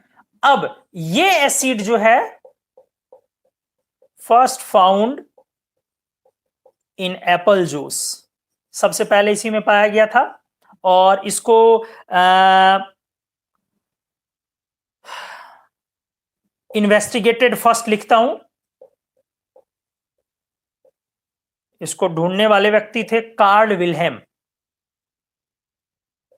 ये यार जीके जीएस में पहले हम लोग पढ़ते थे, कार्ल विल्हेम 1785 में कार्ल विल्हेम ने सबसे पहले इसको ढूंढा था। और ये कॉमन एसिड है बहुत सारी चीजों का, common acid of apple, apricots, plums, berries, बहुत सारी चीजों का, पियर्स, पाइनएप्पल जो होता है आपका, पियर्स सॉरी नाशपाती जो होता है आपका वो, और भी चीजें ले लो जैसे ब्लैकबेरी, ब्लूबेरीज वगैरह वगैरह। ठीक है, तो ये मैलिक अलग है और फ्यूमेरिक अलग है। मैलिक में क्या है आपका, तो OH है, फ्यूमेरिक में आपका OH नहीं है, बाकी दोनों के पास COH है। तो ये डिफरेंट है, वो डिफरेंट चीज है। तो चलिए इस एप्लीकेशन के बाद हम लोग फिर दूसरे तीसरे एप्लीकेशन की तरफ आगे बढ़ते हैं। क्लोरल हाइड्रेट को थोड़ा सा पढ़ते हैं। क्लोरल हाइड्रेट का स्टेबलाइजेशन हाइड्रोजन बॉन्ड की वजह से होता है, जबकि आप क्लोरल हाइड्रेट में C डबल बॉन्ड O को कन्वर्ट करते हैं 2 OH में, जो कि अनस्टेबल फैक्टर की तरफ जाना हम लोग यूजुअली समझते हैं। जैसे C पर आपके 2 OH होते हैं, कार्बन पर आपके 2 OH, तो आप बोलते हैं ये अनस्टेबल है सर, वो C डबल O में डिहाइड्रेट करके वाटर रिलीज करके वो C double bond O stable में जाएगा, क्योंकि कार्बन मल्टीपल बॉन्ड स्टेबल बनाता। लेकिन बहुत बार ऐसे सिचुएशंस होते हैं जहां पर कि COH में जाना रिलेटिवली फेवरेबल होता है C डबल बॉन्ड O के रिस्पेक्ट में। कई बार हाइड्रोजन बॉन्ड की स्टेबलाइजेशन और कई बार दूसरे इफेक्ट भी होते हैं। तो अगले पेज में हम लोग उस एप्लीकेशन की तरफ भी जाते हैं। और एक मेरे दिमाग में एक और एप्लीकेशन आया, मैं लूज नहीं करना चाहूंगा, अगर मैं करूं तो आप लोग याद दिला देंगे, क्लोरोफॉर्म वाला एग्जांपल, क्योंकि वहां भी H बॉन्ड का स्कोप होता है जो यूजुअली लोग नहीं जानते समझते हैं, कुछ कुछ लोग जानते भी हैं। तो एक उसका भी मैं डिस्कस करूंगा, अगर मैं स्लिप कर गया तो वो मेरे को आप याद दिलाएंगे। ठीक है, तो चलिए पहले इस पेज का स्क्रीनशॉट लीजिए प्लीज।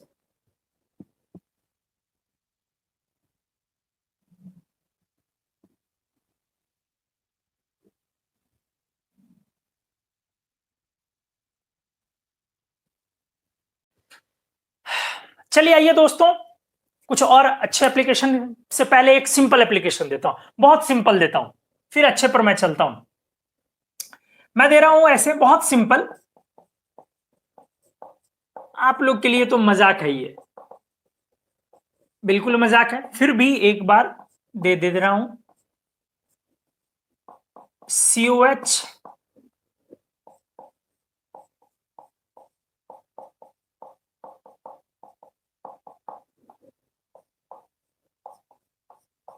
जरा एक बार एसिडिक स्ट्रेंथ मेरे को कंपेयर करके दिखा दे। बेंजोइक एसिड, क्या बोलेंगे आप, सैलिसिलिक,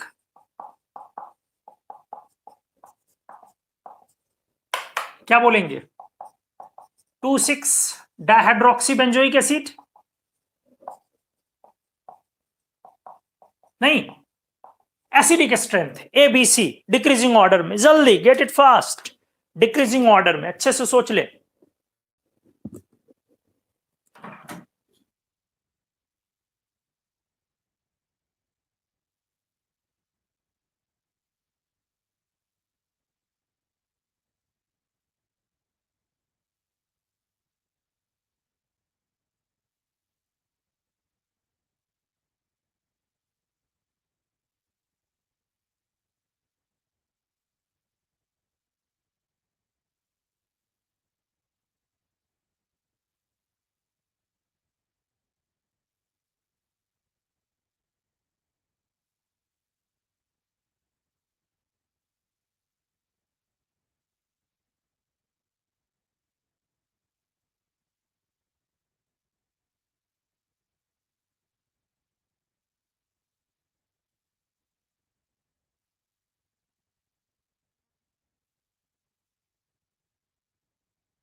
हाँ जी sir, CBA CBA CBA CBA CBA, बहुत शानदार, सिर्फ एक जवाब ABC है, सीबीए होगा इसका आंसर।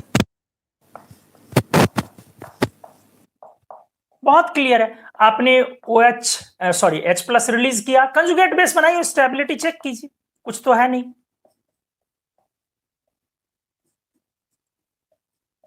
हाँ, यहां रेजोनेंस स्टेबलाइजेशन हो गया अब आपका, क्लियर है। अब जब आपने इसमें बनाया तो इंट्रामोलिकुलर हाइड्रोजन बॉन्ड वहां आ जाएगा, सही है।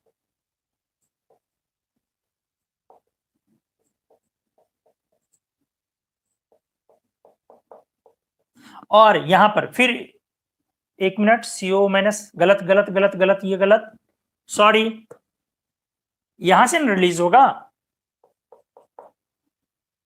ये वाला, तो फिर यहां पे स्टेबलाइजेशन हो गया इंट्रामोलिकुलर हाइड्रोजन बॉन्ड का, सॉरी, ये रेजोनेंस स्टेबलाइजेशन, और एक रिंग बना। अब इसमें आप जब करेंगे तो क्या हो जाएगा आपका,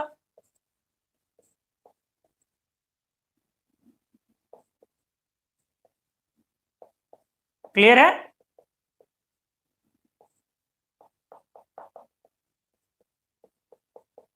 क्लियर है, तो आपका चिलेशन तो वहां ज्यादा हो गया, तो स्टेबिलिटी तो इधर की ज्यादा हो गई ना, नहीं, इसीलिए आपका एसिडिक स्ट्रेंथ का ऑर्डर क्या, ABC। तो एक सिंपल चीज दिया था, कुछ था नहीं, ABC, सी के तरफ CBA हो गया आंसर, ठीक है। चलो, अब मैं जो बोल रहा था मैं उसको डिस्कस करने वाला हूं, क्या, hydrogen bond stabilizes many organic molecule hydrates, ठीक है, अच्छे से देखें, बहुत सारे ऑर्गेनिक मॉलिक्यूल हाइड्रेट्स को स्टेबलाइज का हाइड्रोजन बॉन्ड मतलब हुआ। जैसे, चलो इससे पहले देख लो, जैसे अगर आपका कार्बन पे 2 OH, ठीक है, तो आप जानते हैं कि ये एक अनस्टेबल फॉर्म है, और ये तुरंत वाटर लिबरेट करने के बाद एक स्टेबल फॉर्म में जाएगा, क्योंकि यहां पर C डबल बॉन्ड हो, multiple bond, stable multiple bond है, और बॉन्ड एनर्जी इसकी ज्यादा है, इसीलिए इस फॉर्म में ये काफी तेजी से कन्वर्ट करता है। चलिए, लेकिन हमने बोला कि कभी कभी आपका ये फॉर्म मतलब अगर आप इसको इसमें कन्वर्ट करना चाहते हैं तो आप बोलते हैं कि यूजुअली ये इसमें जाना नहीं चाहता है, इसीलिए हमने ये किया क्योंकि वो अनस्टेबल फॉर्म है। लेकिन कभी कभी ऐसे सिचुएशंस हो सकते हैं कि आपका ये फॉर्म इसमें जाए और वो ज्यादा फेवरेबल होगा। जैसे stabilisation of chloral hydrate, chloral through hydration, chloral molecule है, stabilisation of chloral through hydration, इसीलिए हमने लिखा एनी ऑर्गेनिक मॉलिक्यूल हाइड्रेट लगा दिया हमने। क्लोरल CCl3CHO है। अब हाइड्रेट्स मतलब इसको स्टेबलाइज कर रहा है वाटर, जरा देखिए कैसे, ये अब कहलाया आपका क्लोरल हाइड्रेट। आ जाइए बनाइए CCl3CHO, आपका डबल बॉन्ड हो। जब आपने वाटर लगाया तो जाहिर सी बात है आपके पेयर ऑफ इलेक्ट्रॉन का अटैक आपके कार्बन पर होगा। Pi bonds are flexible, pi open होगा कार्बोकैटायन के थ्रू, फॉर्मेशन के थ्रू। अब ये आते जाइए अच्छे से, आपने डबल बॉन्ड को बोला है, आपने इधर बैकवर्ड को फेवरेबल नहीं बनाया है, क्लियर है। लेकिन ये जब यहां आया तो आपका सिचुएशन कैसा हो गया, अच्छे से देख ले, CCl Cl Cl, अच्छे से देखे, अगला कार्बन, अब यहां पर एक H ऑलरेडी है और जब ये यहां पहुंचा तो OH, O minus, H plus release हुआ और H प्लस यहां अटैक हुआ तो आपका बन गया COH और 2 OH तैयार हुआ, क्लियर है। एक OH ये वाला और एक ये जो नया अटैच हुआ। अब आप देखिए इसमें कोई रेजोनेंस वगैरह अंदर में नहीं है, लेकिन इंट्रामॉलिक्यूलर हाइड्रोजन बॉन्ड के लिए हमेशा तैयार रहता है क्लोरीन। तो आपने क्या देखा, अब यहां पर दो दो एक्स्ट्रा रिंग चिलेशन, दो दो एक्स्ट्रा रिंग अचानक आने से इस प्रोसेस का डेल्टा जी घट गया, क्लियर हो गया। तो ये स्टेबिलिटी अचीव कर रहा है, इसीलिए क्लोरल हाइड्रेट के फॉर्म में स्टेबल है। आप इसमें क्या देख रहे हैं, यहां पर फेवरेबल कौन सा सिचुएशन है, फेवरेबल है कौन सा situation, C double bond O को आपने कन्वर्ट किया है, किसमें किसमें कन्वर्ट किया, OH में, और यही आपका फेवरेबल है। जबकि यूजुअली आप बोलते हैं कि ये फेवरेबल नहीं होता है इसका बैकवर्ड, मतलब OH इसमें जाएगा बट डबल बॉन्ड O को आप वापस OH में नहीं लाते यूजुअली, क्योंकि वो अनस्टेबल फॉर्म है, इसकी हाई बॉन्ड एनर्जी है। लेकिन यहां पर क्यों पॉसिबल हुआ, इंट्रामॉलिक्यूलर हाइड्रोजन बॉन्ड के थ्रू चिलेशन, दो दो रिंग का फॉर्मेशन हो रहा है, तो चिलेशन जैसे हुआ तो उस प्रोसेस का डेल्टा जी गिरा, डेल्टा जी गिरने से वो फेवरेबल हुआ, स्टेबिलिटी आई। तो ऐसे सिचुएशन कभी कभी आते हैं, तो क्लोरल वाला एक बड़ा अच्छा एग्जांपल है ये इस मामले में, ठीक है। मैं नेक्स्ट एग्जांपल लेता हूं निहाइड्रीन का, निहाइड्रीन भी एक कॉमन एग्जांपल है, वो भी पता होगा, बट थोड़ा सा इतना क्लोरल इतना तो कॉमन नहीं है, तो मैं नेक्स्ट एग्जांपल निहाइड्रीन का लेता हूं।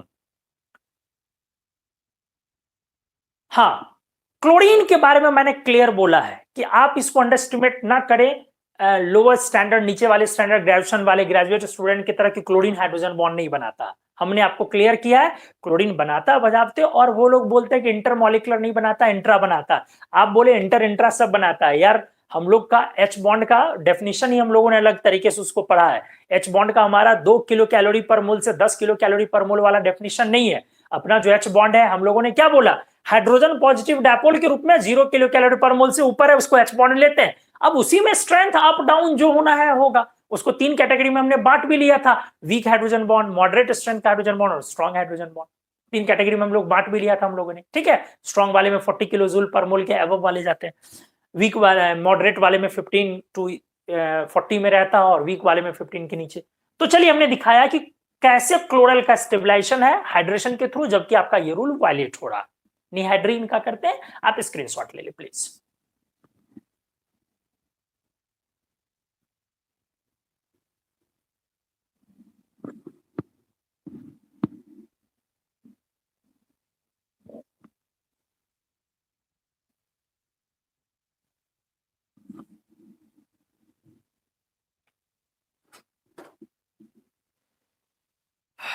जी आइए, stabilisation of ninhydrin through hydration,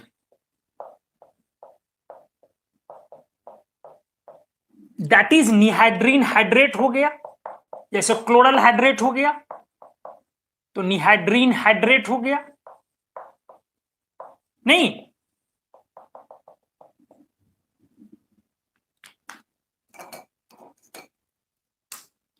आ जाइए दोस्तों, देखिए अच्छे से।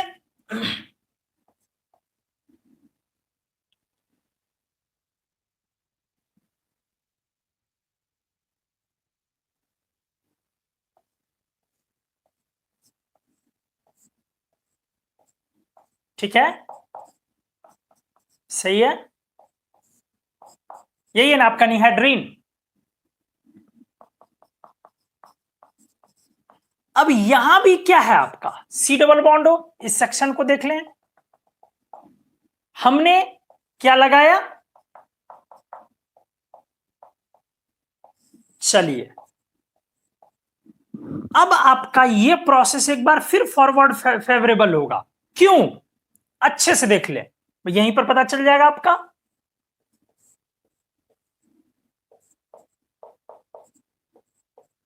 निहाइड्रीन हाइड्रेट जब बनने आया O माइनस, तो एक H प्लस यहां आया रीअरेंजमेंट से, तो OH और एक और OH आ गया ना जी, तो 2 OH आ गया अपने पास।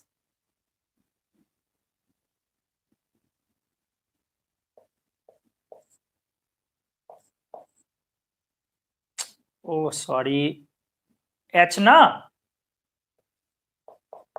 ठीक है, ये लीजिए, क्या दिखा, एक 5 मेंबर का यहां पर एक्स्ट्रा साइकिल और एक 5 मेंबर का यहां एक्स्ट्रा, तो स्टेबिलिटी आपकी बढ़ गई। जबकि यहां भी आप सी डबल बॉन्ड O को किस में ले गए हैं, किस में ले गए हैं, ये वाला बड़ा एरो आपको दिखाना होगा ना, किस में ले गए दोस्त, OH में, नहीं, लेकिन फिर भी यही फेवरेबल है। क्यों, क्योंकि जो प्रोडक्ट रहा है वो हाइड्रेट स्टेबलाइज हो रहा है इंट्रामोलिकुलर हाइड्रोजन बॉन्ड के थ्रू, इसीलिए कई बार ऐसी चीजें होती हैं। एक अच्छा, एक ये देखो तो, स्टेबलाइजेशन ऑफ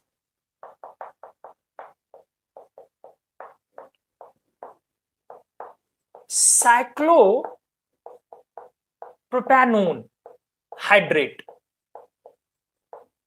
इसको जरा देखो तो अच्छे से, सही है, देखना देखना देखना मैं क्या बोल रहा हूं,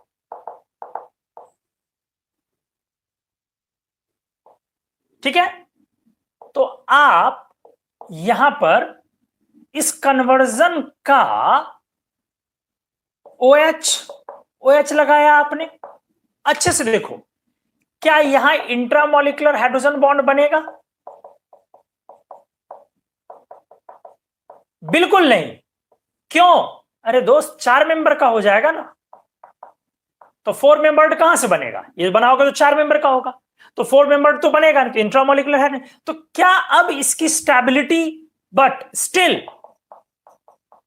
स्टिल मोर स्टेबल, मतलब इस कन्वर्जन का K1 K2 अगर मैं लिखूं तो K1 बड़ा होता है K2 से, मतलब यहां भी फेवरेबल है सी डबल बॉन्ड O, यहां भी फेवरेबल है। तो अब क्या हो गया ऐसा, जब हाइड्रोजन बॉन्ड है नहीं तो यहां पर कौन सा फैक्टर है, फैक्टर क्या है, फैक्टर क्या है, व्हाट, क्या है फैक्टर, यहां हाइड्रोजन बॉन्ड वाला हमने फैक्टर नहीं लिखा है, क्योंकि वहां तो इंट्रामोलिकुलर हाइड्रोजन बॉन्ड बनेगा ही नहीं, यहां पर है due to decreasing angle strain, due to decreasing angle strain, angle strain के घटने के कारण हो रहा है।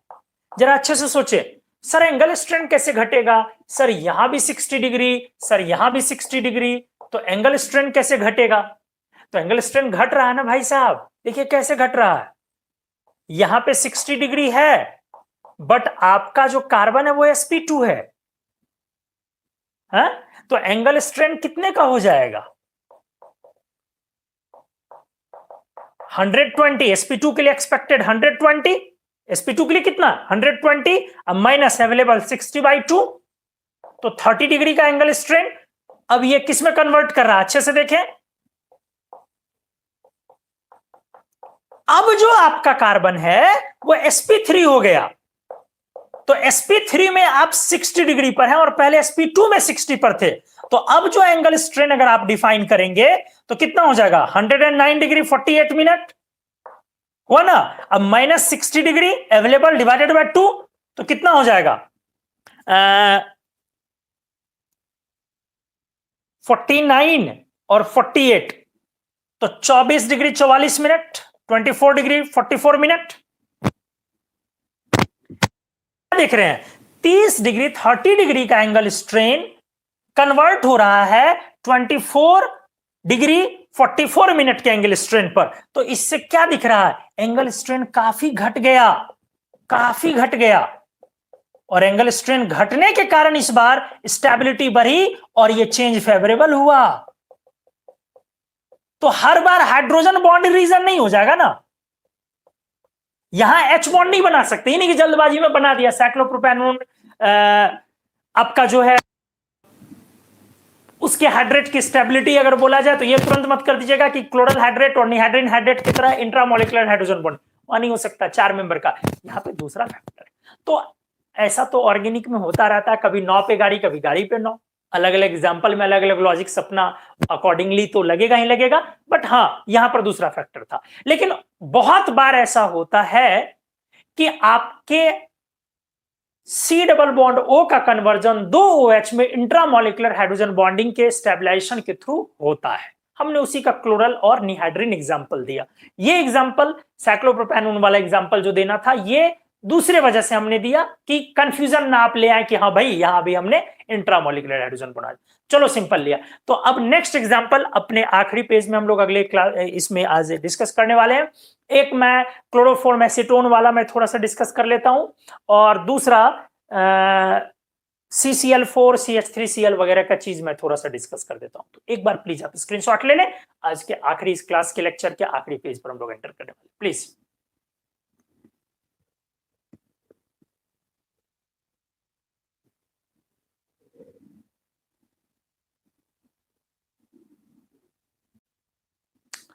तो दोस्तों ठीक है, बहुत सारे एग्जांपल्स लिए। मैंने बोला कि मैं ऑर्गेनिक वाले एग्जांपल्स में बेसिकली मेरे को जाना ही नहीं चाहिए था, मेरे को क्या मतलब वहां से, लेकिन क्यों लिया, बहुत तरह के स्टूडेंट्स होते हैं। अब एक बार बता दिया कि भाई चलो इंट्रामोलिकुलर हाइड्रोजन बॉन्ड स्टेबलाइज कर रहा है, तो पता चला उसी में एग्जांपल्स ले रहे हैं, तो दिखाना मेरा फर्ज है कि नहीं भाई, ब्रेक भी होते हैं रूल। बाकी ऑर्गेनिक में तो आप लोग खुद हजारों हजार एग्जांपल्स इस तरीके से एसिडिक स्ट्रेंथ के पर्टिकुलरली हाइड्रोजन बॉन्ड वाले का एप्लीकेशन तो ऑर्गेनिक में एसिडिक स्ट्रेंथ में जम करके आप लोग करते हैं। चलिए एनीवेज, मैं अगला एप्लीकेशन ले रहा हूं, देखेंगे अच्छे से। ये मेरे को बताएं कि HCN इंट्रैक्शन में लिख रहा हूं, ये क्या है? आप इसको डायपोल डायपोल बोलेंगे या हाइड्रोजन बॉन्ड बोलेंगे?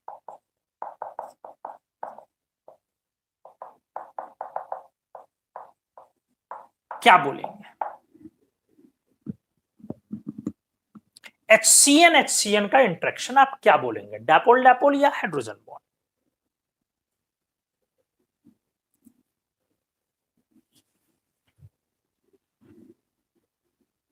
क्या बोलेंगे आप HCN के इंट्रैक्शन को?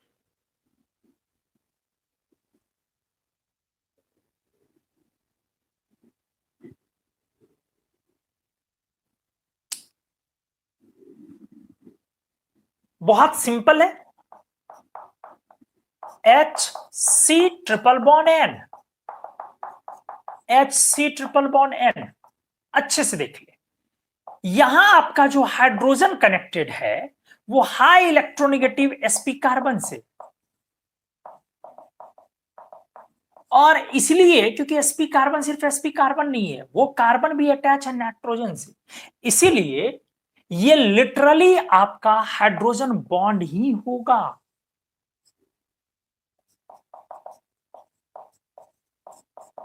नेक्स्ट, अगर मैं बोलूं एसिटिलीन के एग्जाम्पल में आप क्या बोलेंगे? एच बॉन्ड या आईडी? अच्छे से देख ले, मैं आपको बताऊं क्या होगा।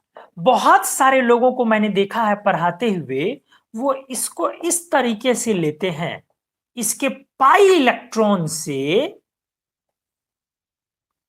अच्छे से देख ले, पाई इलेक्ट्रॉन से C2H2 का मैंने देखा है कि ये sp कार्बन लिख दिया और ये डेल्टा प्लस लिख दिया, तो इसको बोल दिया पाई हाइड्रोजन बॉन्ड। भाई साहब ये गलत पढ़ाते हैं लोग।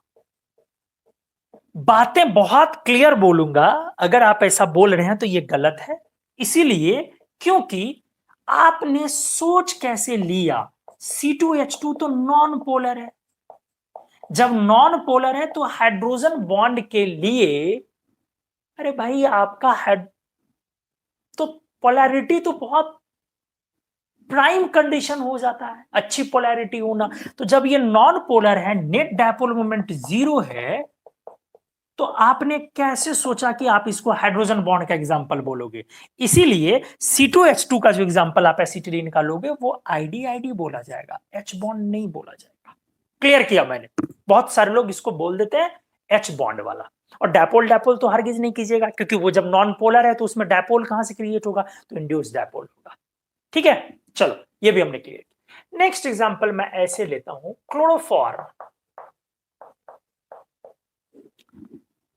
क्लोरोफॉर्म एसीटोन मेजर इंटरेक्शन, या चलो ना मेजर क्या लिखना, इंटरेक्शन। मैं इसके नेचर ऑफ इंटरेक्शन के बारे में बात करना चाहता हूं। क्लोरोफॉर्म और एसीटोन का इंटरेक्शन, ध्यान से देखें। आपके एसीटोन में तो हाइड्रोजन बॉन्ड बनाने की क्षमता है O के वजह से, कोई दो राय नहीं। लेकिन सामने में जो क्लोरोफॉर्म है, ध्यान से देखें, क्या ये H बॉन्ड बोला जाएगा? क्योंकि भाई साहब आपका ये तो sp3 कार्बन है, इसकी इलेक्ट्रोनेगेटिविटी नहीं है। तो बहुत लोग बोलेंगे कि ये H बॉन्ड नहीं बोला जाएगा, लेकिन ये गलत है। H बॉन्ड बोला जाएगा, एकदम बोला जाएगा। क्लोरोफॉर्म एसीटोन का जो मिक्सचर होता है, एक्चुअली ये पॉजिटिव डेविएशन शो करता है, क्योंकि इसका इंटरेक्शन सॉल्यूशन में आप पढ़ते होंगे, इसका इंटरेक्शन एबनॉर्मली स्ट्रांग है। कारण क्या है जरा सोचिए, sp3 कार्बन कोई हाई इलेक्ट्रोनेगेटिव एलिमेंट नहीं है। वजह यहां पर क्या है? वजह है जो आपका CCl3 ग्रुप है, ये हाई इलेक्ट्रोनेगेटिव ग्रुप है, क्योंकि वेरी हाई इलेक्ट्रोनेगेटिव ग्रुप है, क्योंकि तीन क्लोरीन अटैच है ना। और ये चलो ये उतनी बड़ी बात अगर नहीं भी हो, नहीं तो plus very high molecular wait, और हाई मॉलिक्यूलर वेट को तो आप इग्नोर नहीं कर सकते हैं ना, क्योंकि आपको तो पता है जब मॉलिक्यूलर वेट बढ़े तेजी से, तो आप इस बात को अच्छे से समझ सकते हैं कि जब आपका मॉलिक्यूलर वेट तेजी से बढ़ेगा तो इंटरेक्शन का स्ट्रेंथ जो है वो काफी ज्यादा बढ़ जाता है, इंटरेक्शन जो है वो काफी स्ट्रांग हो जाता है। हीलियम और जेनॉन दोनों के इंटरेक्शन में जेनॉन का इंटरेक्शन क्यों बहुत स्ट्रांग है? मॉलिक्यूलर वेट बढ़ने के कारण। तो CCl3 तीन क्लोरीन, एक क्लोरीन के लिए आप मॉलिक्यूलर वेट 35 यूज करते हैं, तो 35 इंटू 3 करके इसका इतना ज्यादा मॉलिक्यूलर वेट है कि इसका स्ट्रेंथ बढ़ गया। प्रैक्टिकली अगर इक्विमोलर रेशियो ले ले, हालांकि अलग अलग रेशियो में अलग अलग होगा, वो इक्विमोलर अगर रेशियो आप ले ले तो इसका bond dissociation energy 2.7 kilo calorie पर मोल है। आप देख पा रहे हैं ये 10 किलो जूल पर मोल से ऊपर है, नहीं ये 10 किलो जूल पर मोल से ऊपर, मतलब एक अच्छे रेंज में चला गया। इसलिए क्लोरोफॉर्म एसीटोन इंटरेक्शन को आप हाइड्रोजन बॉन्ड के नाम से जानेंगे। अगला मेरा एप्लीकेशन, एक बड़ा अच्छा एप्लीकेशन मैं दे रहा हूं, CCl4 CH3Cl, सॉरी, ध्यान से देखेंगे, आज का आखिरी एप्लीकेशन, CH4 CH3Cl CH2Cl2 और CHCl3 और CCl4। मेरा कहना है इसमें बॉइलिंग पॉइंट का ऑर्डर क्या होगा? अगर आप, मैं इसको 1 बोलूं, इसको 2 बोलूं, इसको 3 बोलूं, इसको 4 बोलूं और इसको 5 बोलूं, आराम से सोचे, 1 मिनट में आपके साथ हूं। मैंने पूछा है आपसे कि CH4 CH3Cl CH2Cl2 CHCl3 और CCl4 का बॉइलिंग पॉइंट क्या होगा?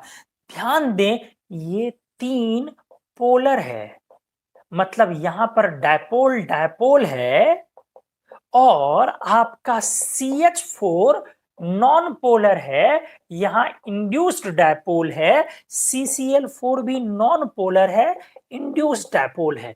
मैंने आपसे पूछा इनके बॉइलिंग पॉइंट का ऑर्डर, सोचे, अच्छे से सोचे।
चलिए, मैं अब इसका जवाब सॉल्व कर रहा हूं।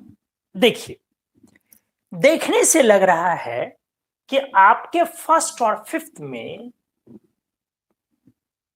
नॉन पोलर है, आईडी आईडी है, तो इन दोनों की बॉइलिंग पॉइंट बाकियों से कम होनी चाहिए। लेकिन इन पैरेलल ऑफ दैट आप ये भी सोचें, अभी अभी आपने पढ़ा है कि CHCl3 में कैपेबिलिटीज हाइड्रोजन बॉन्ड की क्यों आ गई sp3 कार्बन रहते हुए? क्योंकि 3 क्लोरीन काफी हाई मॉलिक्यूलर वेट वाला उसको सपोर्ट किया। CCl4 के पास एक क्लोरीन और बढ़ गया, इसीलिए भाई साहब स्ट्रेट राइट साइड 5 के तरफ बॉइलिंग पॉइंट बढ़ जाएगा। CHCl3 में अभी अभी आपने देखा है कि हाइड्रोजन जो इसका है उसको H बॉन्ड बनाने की एबिलिटी कहां से आ गई? कहां से आ गई? तो एक तो ठीक है, CCl3 हाई इलेक्ट्रोनेगेटिव ग्रुप है, वो तो अपनी जगह है ही पॉइंट, बट हमने क्या बोला, ये लार्जली इसको फेवर मिलता है बहुत ज्यादा मॉलिक्यूलर वेट से, और हर एक बात आप यहां पर हर एक मेंबर के साथ आपका क्लोरीन बढ़ रहा है, तो मॉलिक्यूलर वेट बढ़ नहीं रहा है, लार्जली बढ़ रहा है। इसीलिए आपका इसीलिए आपका बॉइलिंग पॉइंट बढ़ जाएगा, मतलब यहां मॉलिक्यूलर वेट कमाल की। एक अच्छी बात यह है, आप इनके डायपोल मोमेंट को याद रखें, इनका डायपोल मोमेंट का ऑर्डर उल्टा पुल्टा होता है। आप इनके डायपोल मोमेंट के ऑर्डर को याद रखें, ऐसे सोचे, CCl4 में डायपोल मोमेंट यहां से शुरू करें, 0 होता है, इससे ज्यादा एक हाइड्रोजन लगाएं, इससे ज्यादा एक और हाइड्रोजन लगाएं, और इससे ज्यादा एक और हाइड्रोजन लगाएं, समझ गए? और फिर CH4 का 0, ऐसे याद रखें, मैं भी ऐसे ध्यान में रखता हूं। कैसे ध्यान में रखा इनके डेवलपमेंट का ऑर्डर? ठीक है, क्या किया, CCl4 से शुरू किया, वहां का 0, हाइड्रोजन आया, कैंसिलेशन वाला इफेक्ट कैंसिल हो गया, तो डेवलपमेंट बढ़ गया, फिर एक हाइड्रोजन आया, फिर बढ़ गया, फिर एक आया, फिर बढ़ गया। मतलब सुनने से लगता है कि CHCl3 का डेवलपमेंट ज्यादा है CH3Cl से, लेकिन नहीं, इसमें कैंसिलेशन इफेक्ट ज्यादा है। CH3Cl का डेपोल मोमेंट ज्यादा है CHCl3 से। तो याद कैसे रखोगे, CCl4 0, थोड़ा बढ़ गया, एक हाइड्रोजन आया तो, ठीक है, तो CHCl3 और बढ़ गया, CH2Cl2 और बढ़ गया, CH3Cl। तो इन सब में सबसे ज्यादा डेपोलमेंट CH3Cl का, फिर CH2Cl2 का, फिर CHCl3 का, और 0 हो गया आपका CCl4 का और CH4 का। तो आज के लेक्चर में हमने बहुत सारी चीजें पी ब्लॉक से और ऑर्गेनिक के भी कुछ कुछ एग्जांपल्स हमने लाके आपको एच बॉन्ड का एप्लीकेशन दिखाया। उम्मीद है hydrogen bond, molecular forces, van der Waals forces, Lennard Jones potential पर बेस्ड चीजों को आपने बहुत एंजॉय किया होगा, बहुत कुछ आपने सीखा होगा। हमने कोशिश की थी कि अच्छे अच्छे एग्जांपल्स और ज्यादा से ज्यादा नंबर में एग्जांपल्स मैं आपको दूं। आप हमारे सारे सीरीज के सारे लेक्चर्स को अच्छे से पढ़ें, नोट्स बनाएं, एग्जांपल्स लें, प्रैक्टिस करें, और कहीं भी आपको कोई भी मटेरियल अगर एच बॉन्ड मॉलिक्यूलर फोर्सेस के रिगार्डिंग अगर आपको मिले तो प्रैक्टिस कर जाए, नहीं अटकेंगे आप, अनलेस की ऑर्गेनिक वाली कोई चीजें नॉर्मल न लग जाए। मैं ऑर्गेनिक डील नहीं कर रहा हूं, इसलिए मैं उस चीज को उसमें मैं टेम्पर भी नहीं करना चाहूंगा कि भाई ये लगा लो, वो लगा लो, ये लगा लो, वो जी नहीं। वो आपके ऑर्गेनिक में जो चीजें, जो रिएक्शंस या जिस तरीके से वो होनी है वो अपनी जगह पे है। तो आज के लिए दोस्तों बस इतना ही, मिलते हैं अगले टॉपिक में, कुछ नया टॉपिक, नई चीजें इस टॉपिक के बाद।